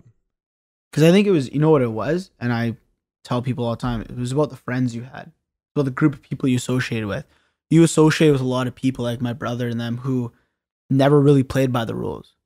But that was later. I Really? didn't, Okay. Yeah, because I didn't meet your brother until grade 10. Okay, so this is before 15. that. Even like as a kid, like I just hated the idea of someone telling me what to do. I'm like, why is this 40-year-old person, like why do they have the authority to tell me what to do? Always. Yeah, okay. For whatever reason. And I still hate hate all this bullshit. I hate the rules. Even when like all these bullshit new forms come out in real estate, my first thought in my head is, let's do some fucking Instagram videos and tell people how much bullshit this is. Yeah. There's a fucking form now that, so if you go to sell your condo, Okay. you're going to sign a listing contract.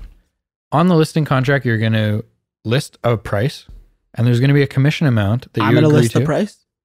Or like I'm going to physically write the price into this form? Or Well, you're are? going to initial it. Okay. So like we're going to have a conversation. Yep. We're going to say, okay, your place is worth 600, 500. I don't know, whatever the number is.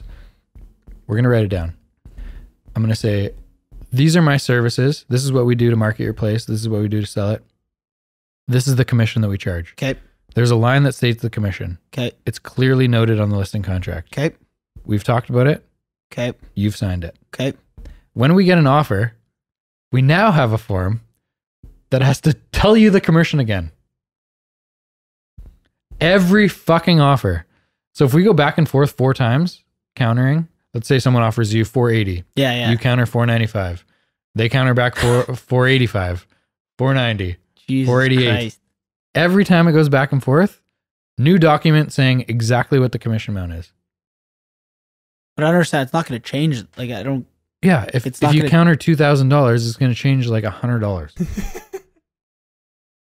So why did they do that? Just to have it in the open? Sketchy realtors? Because the somebody wasn't government, fulfilling their the quota. government took over the real estate council and made this new position in the government called the superintendent of real estate. Mm-hmm. It's a lawyer, someone who has zero experience in the real estate industry. And they decided that the public doesn't know all the information that is happening during transactions. So we need these forms now. And there's like 9 new forms in the last year. Yeah, that's the best way to shake up an industry. What the Put somebody in charge fuck? who's never even done a fucking day Isn't of that- work in their life. Vancouver's sounds really like- good at that. It's literally the best option, right? Yeah, 100%. Hmm. So make it as bureaucratic. We're as possible. unhappy with the market values going up a lot. Let's hire a lawyer who's never sold a home or even been involved in a real estate transaction to just oversee the whole thing. No, but I get it though. Let's think about it like this: the more paperwork we add, maybe the less homes we're going to sell. Right? Keep just piling on the paperwork. No, it's not. I'm just a joke. Right? The more shit you keep putting in front of people, the less likely they're going to want to sell their Oh own. my God. Anyway, that's my little rant for today. There's a lot of shit like that happening right now. Anyway, so my thought as a real estate professional who believes that they know what they're doing is to just criticize the fuck out of all this new shit. So this is a good story. 2 new documents came out. One's called a Disclosure of Representation in Trading Services. This is good shit, so listen to this. Another's a privacy document. Both fine. I get them. I understand. But the real estate superintendent, who's never sold a house in his life, has said that these documents need to be presented to a client prior to any trading services conversations happening. So let's say I've never met Gio before. Gio calls me, says, "Hey, my name's Giordano. thinking about selling my condo in Burnaby. I need to stop the conversation immediately. Say, hey, thanks for calling, Gio. Before we get started, I need you to review these documents. They basically outline what my job is as a real estate professional, what I am required to do in terms of keeping your information confidential. If you choose to work with me, these are the things that I have to do. If you choose that you don't want to work with me and you tell me any confidential information, I can give that to other people. So basically I have to stop the conversation and be like, go fuck yourself. I'm going to call you in an hour after you read my email. Send you an email. You have to read the documents and then we can have a conversation. Do most people call you or email you? Pretty even. Maybe 60-40 email first. Anyway, so now what the real estate council has done, because this is a good way to manage people, is hire a firm to call real estate agents pretending like they're potential clients. Basically, they're secret shopping us. And they're the most ridiculous conversations of all time. And I've had 2 of them call me. And both times, they're just like so obvious that they are not interested in buying or selling real estate.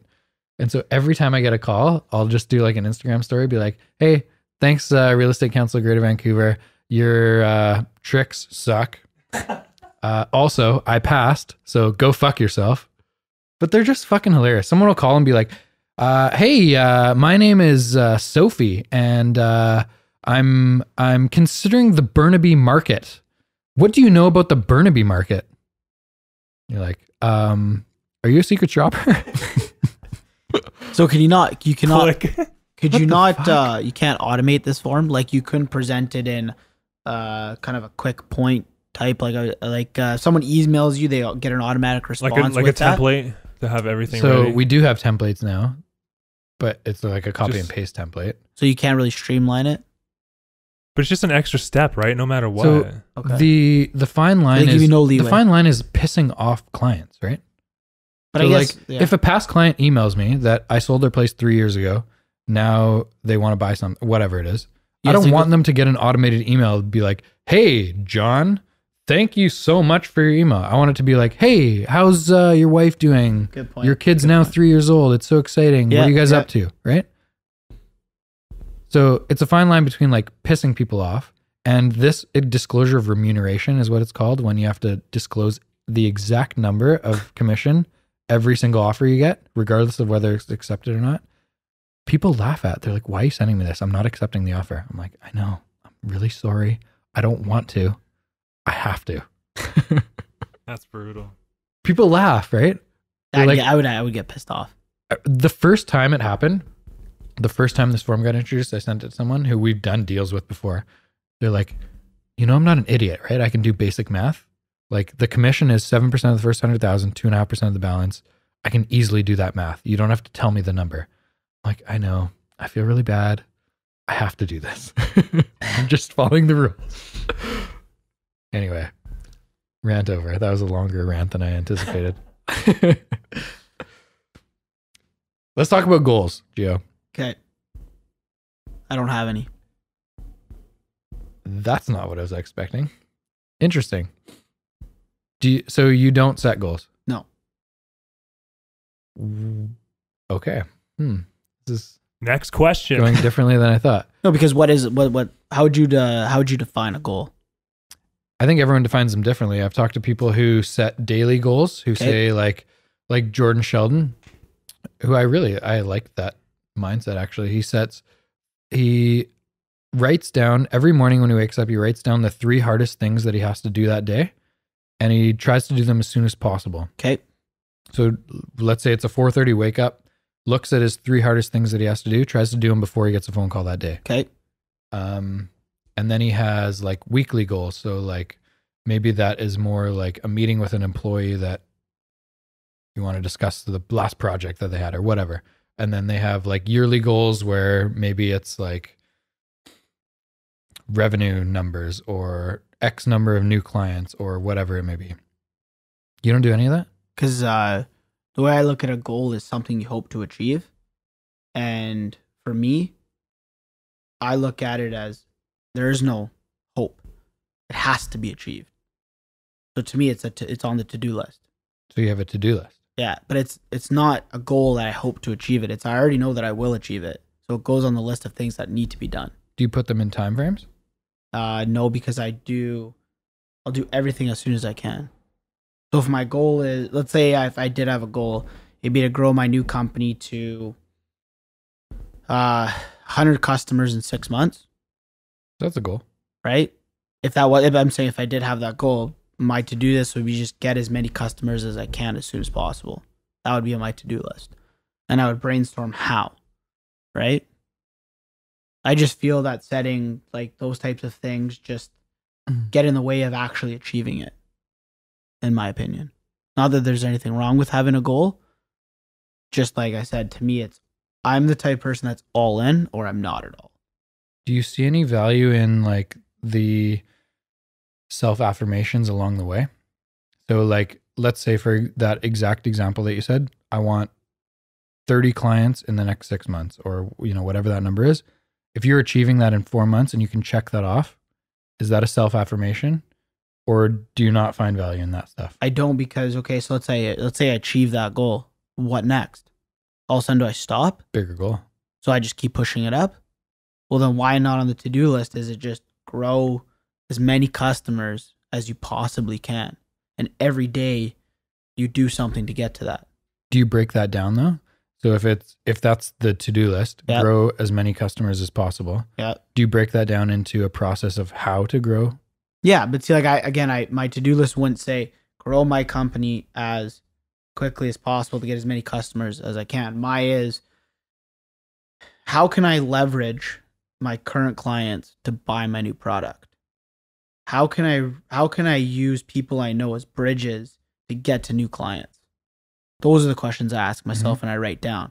So it'll be on my to-do list is use Denny as a bridge to get to his clientele to push my product. Right? Mm. And then that's a to-do list. That's not I hope to achieve it. It's I know I will do it. Right? So I don't put, to me, looking at a sentence saying, I hope to have 30 customers in 6 months is, it's just hope though. The way that I look at goals, I wouldn't classify them as like, I hope to do this. Okay. I would classify them as like, this is the next level. So like, let's say if you want to use my real estate transaction goals, for example, year 1, I wanted to do 1 deal a month. Okay. I got my license in March. So that was 8 deals. I did 17. So then the next year I was like, I want to do 4 deals a month. Okay. So it's whatever, 48. Did 76. So the next year I was like, well, I did 76. I want to do 100 next year. I understand it, but isn't your outcome that you would expect to be, I want to get as many deals per month as I can? Like what I'm of just course, saying, like when you look at it, but it just kind of narrows it down in terms of like, I guess the next question is like, do you find value in being realistic? Oh yeah, 100%. So I look at like, so to me, a borderline unrealistic goal for my first full year in real estate, after I had 8 months in my first year, then my first full year was 4 a month. And that would have put me borderline top 1% in the industry. Okay. So to me, that was a borderline unrealistic goal that I wanted to push myself to get to. Okay. I guess to answer your question, I just look at it as I'm trying to achieve an outcome. And every day I work towards achieving that outcome. I don't necessarily need intermediary posts or lines or some type of marker to gauge whether or not I'm close to it or not. Mm-hmm. I guess is the way to answer that question. How do you define success then? How do I define success? And success is a big word. It is. And I don't like throwing it around, so I don't know why I use that word. Because when I define success, I think I'm 60 years away from that. Okay. And I don't know if that is an actual thing that I think, but that's what I tell myself. So yeah, I think that helps me like continue to work my butt off is just like, I'm not where I want to be. Okay. kind of I thing. agree with you in that. To me, it's more of like a lifestyle is success to me. Sure. If I can wake up and yes, I need to work my ass off, but I can do whatever it is I want to do. To me, that's success. Not having to worry about a friend phoning me up saying, "Hey, Giordano, we're going to go to Mexico for 3 days." Mm. Not having to worry about, do I have the financial freedom to do that? To me, that's success. That's the goal. The lifestyle. Isn't that a goal? Because that's my goal. My life goal is freedom. That's all I want. So I want to be able to wake up every single day and do whatever the hell I want. Yeah. Every day. So if I feel burnt out next July, like I did this You year. can take a month off and not have to worry about it. Exactly. I don't know. I guess, again, it depends on your definition of a goal. Like, to me, a goal is something that is a marker. So like, my goal is to do X, right? To me, I guess to me, I have an outcome and it's a grand vision and I work every day at it. I don't set markers to say I've achieved 5% of my outcome, what my hopeful outcome is, or 10%. So to me, a goal is just a post that says you're on the right track, you're getting there. To me, I don't really need that as motivation. To me, I have a final destination of what I want to achieve, and I have the tunnel vision towards that, and I don't need little markers to tell me I'm close or I'm 5% there, 10% there. Do you have markers outside of business? Because sounds like you have a big long-term vision. Yes. Business-wise. Yes. I would say, yeah. Outside of business, do you have markers? Do you have visions? Not yet.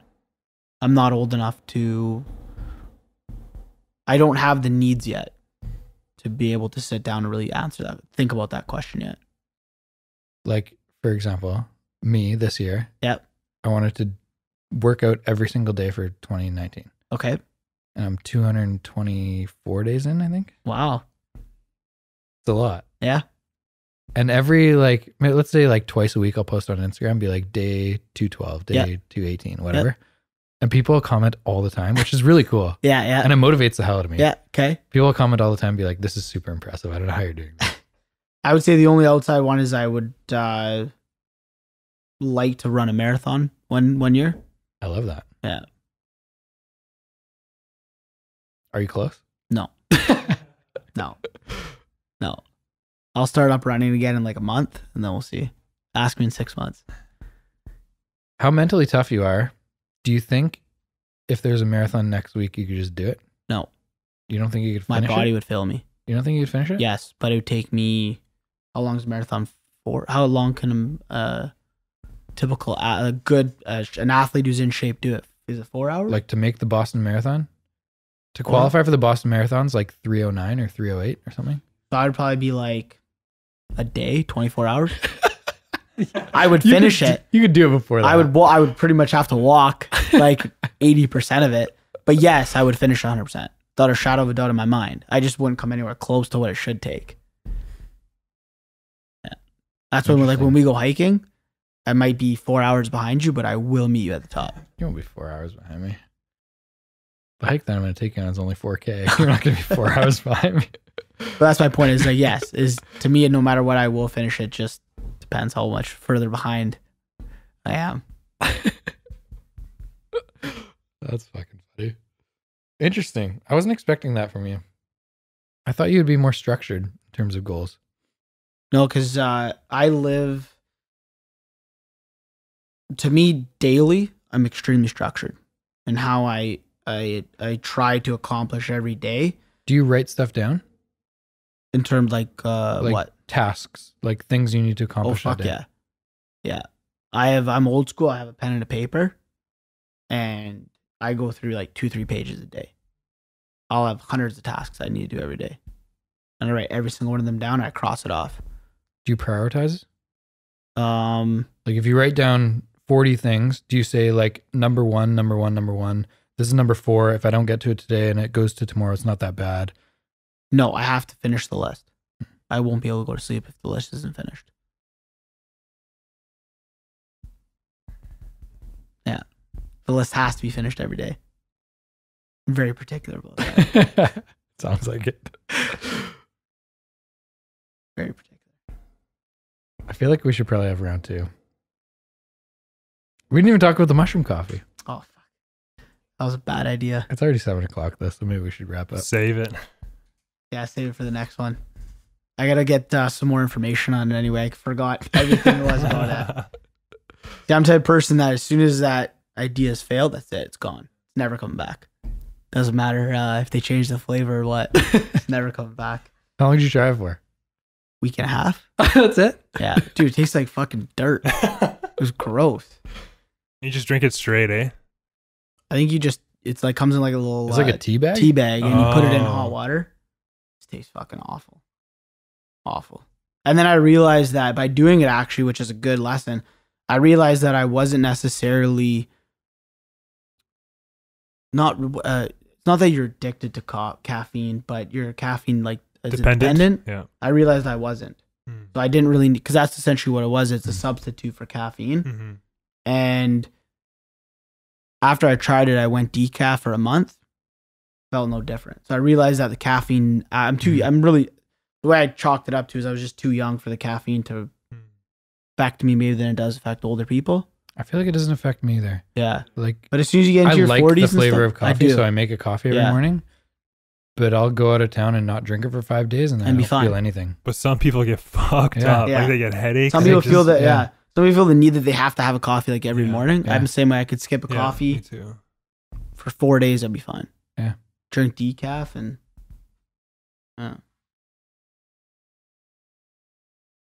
That was fun, man. You're an interesting guy. yeah, I am. I like talking to people like you because I feel like a lot of times when I go a little bit deeper on like mindset and stuff, a lot of people have no clue where I'm coming from. No. And they give you a half-baked answer. And to some degree, you know what Do I you mean? feel like that when you have conversations with Fuck yeah. what's your Like we haven't scratched the surface yet. exactly? You know What's what I your mean? response? Is it to be like overwhelmingly yourself and like go all in on like pushing your mindset on people? Or is it just to be like, you know, whatever, this is not the time. I can't do this. I used to try to, I don't want to say on purpose. I tried to push my ideals on other people. But then as I got older and more mature, I just became more curious. Mhm. So like I said to you before, I'll push somebody to explain to me why they believe in something. Yeah. And I won't give them my opinion on it. Like I won't say, oh, I disagree with that. I think that's fucking bullshit. I think you're an idiot. I'll just try to put them into a corner where they have to look within themselves to tell me the real answer.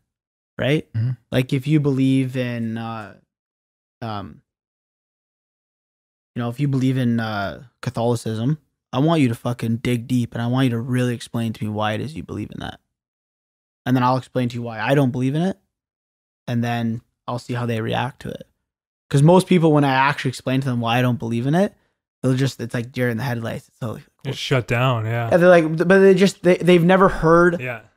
a different way of thinking about it, right? Like they'll look at religion and they'll be like, it's been something I've been taught my entire life, but they won't actually ask themselves why they believe in it. Mhm. And then when they believe in the idea of religion, when they understand that all it is an idea and that there's other ideas that can achieve the same thing, their mind's blown.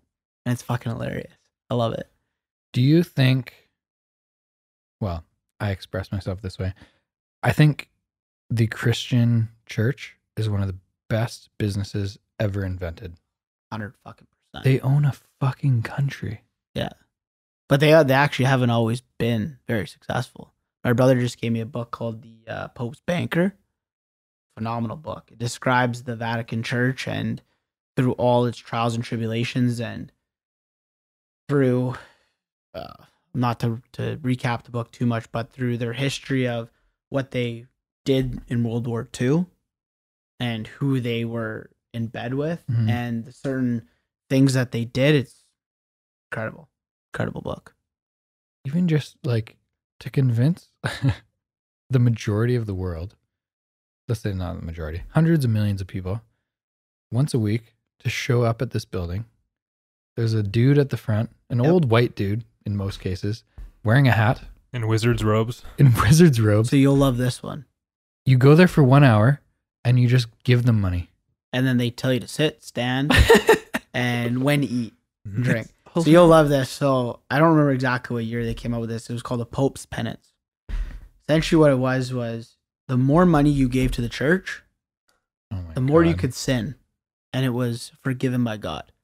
So if I gave 5,000, that means I got 10 sins.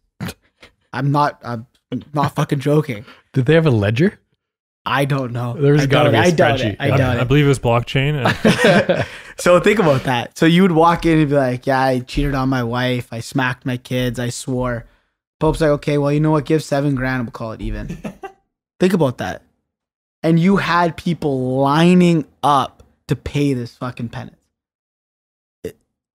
Think about what business it is. Like, it's like, you know, Google saying, okay, look, listen. The more you pay me, you know, the better search results or whatever it is. Like, just think about what type of business model it is. Phenomenal.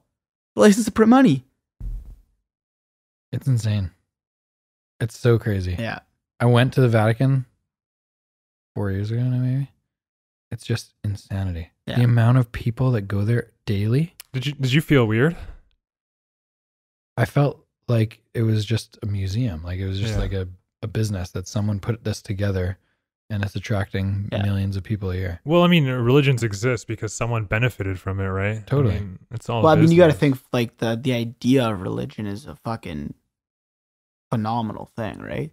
The idea that you can pass along stories and provide people hope is, you know, the idea of it is remarkable, right? It does have a lot of benefits to you. It's when you abuse that power, right? It's when you've gained somebody's trust and then you start, as you're hugging them, reaching in their back pocket to steal their wallet.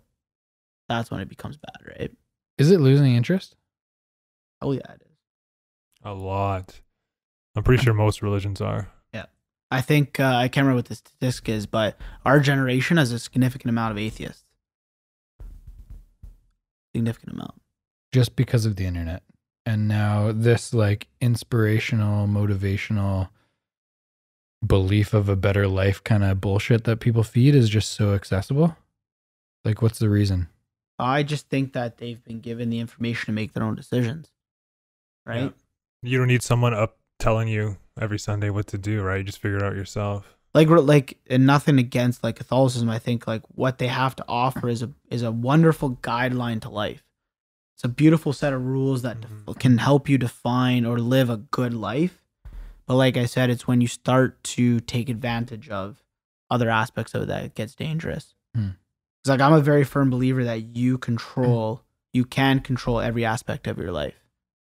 If you reach within, you know, you can achieve anything you set your mind to, right?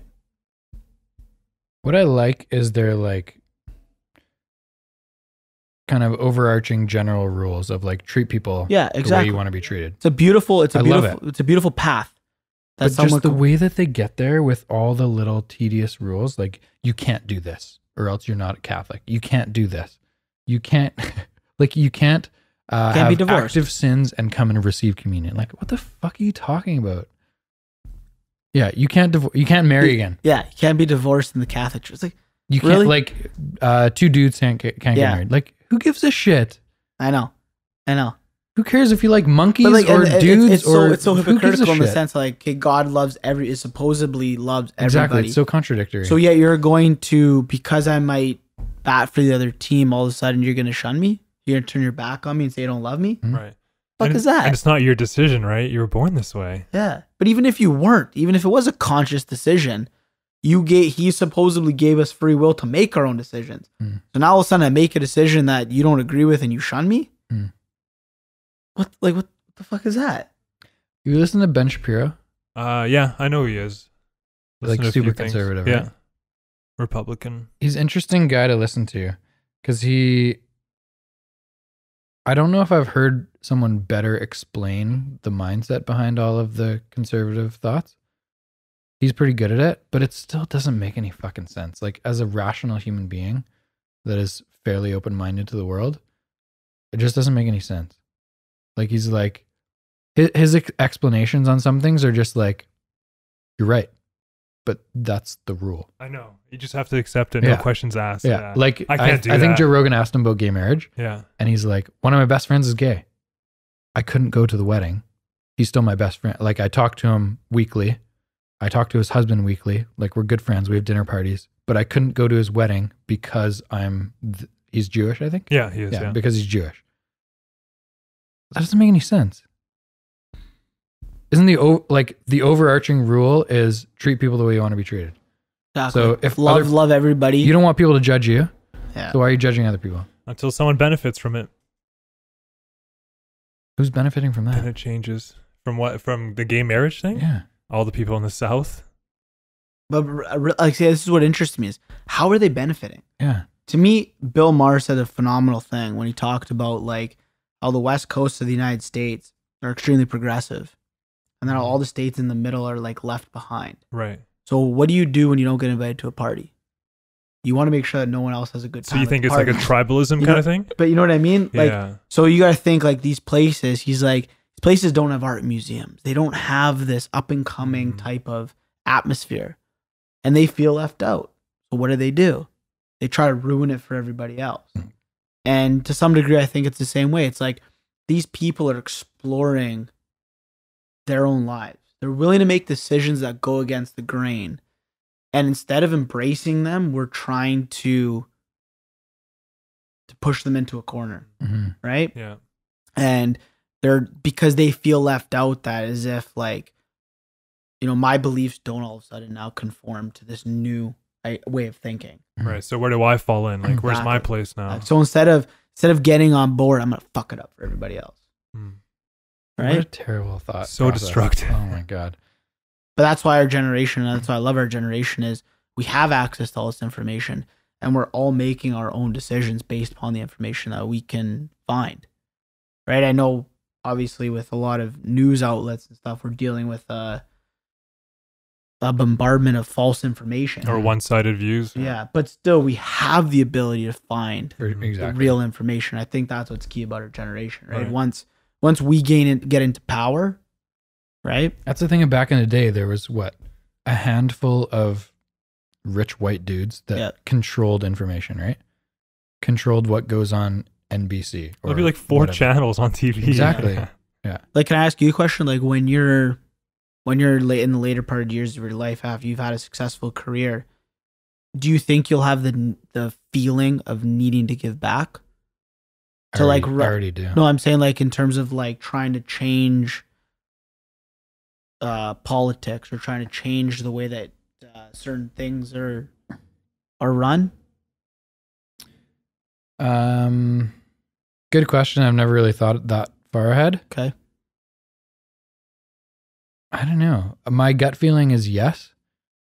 And I think it's more just with my voice and opinion through something like this, like a podcast platform.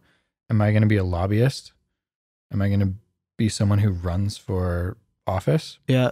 I don't think so. Because I kind of grapple with the question of like, do you just let it happen? Like, do you not want to be a part of it? Because do you feel it's gone too far and just now you just fuck it? I don't want to be a part of it. Or do you try to? Yeah. I think for me, I just want to know more information. Yeah. Which is a really cool thing about the podcast is just like hearing your perspective on religion, hearing Carl's, you just get to talk to different people about different things. You gain a whole new understanding of how, because it's about the backgrounds. Like, you came from a completely different background than I did, right? Like, my parents divorced and my mom would tell me that she can't go to church. I'm like, what the fuck are you talking about? You've grown up your entire life going to church, and now you tell me that you can't go to church? I'm like, I couldn't even fathom the idea. Like, I was like, I don't understand. That makes no sense to me whatsoever. Yeah. Right?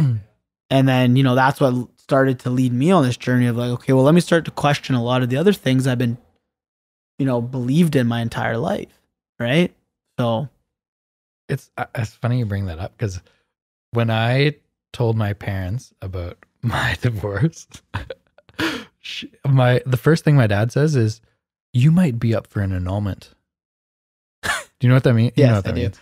I do. It basically like wipes away the marriage like it never happened. I'm like, why would I give a shit about that? Like, it's not going to wipe it out of my memory. Yeah. Was he It's not getting a like driver's gonna license now? Like, erase the rest of my life. you've been annulled. He's like, yeah, but then you get married in church again. I was like, I'm never fucking doing that. Yeah. But see, like, I don't look at that as a negative. I look at that as a phenomenal lesson in your life. Like, you're not that you made a mistake, but you're gonna have so much more information going to the next relationship 100%. that hopefully it's gonna be 10 times better than what you had before. 100%. Right? You're gonna now know. You're gonna look back and be like, "Fuck, that was the best thing that ever happened in my life." I already say that. You know what I mean? You're gonna be like, "Man, I couldn't even imagine being in that type of relationship now." Right? And that's why I'm such a firm believer of you need to grow in like as your own individual before you can ever get in a relationship. Like you need to know who you are in and out, like the back of your fucking hand. And so many people are afraid to have conversations with themselves about events or ideas that will help them grow. Like I'll ask people like, you know, how do you feel about this or that? Oh, I don't know. They're afraid to even answer a fucking question that will just push the boundaries of their thinking in lightest way possible. Right? I love it. That's basically why I started the podcast. Is I just want to be more conversational. I want to find out more things. I want to go into deeper conversations with people. Yeah, you're gonna learn so much more about yourself, and you're gonna question so many more ideas that you had, and your way of thinking is gonna change dramatically, right? You're gonna pick up all these little tidbits from everybody, and it's gonna shape your future. Hopefully, our audience can pick up some tidbits too. Okay, let's get out of here. Carl, I love you. Gio, that was a blast, man. Thank you for really having fun. me. I appreciate it. That was a lot of fun. You're a fucking interesting guy. Thank you. Yes. I really like you. I like to say I live by my own rules. That's what I like. Yeah. We out, Carl.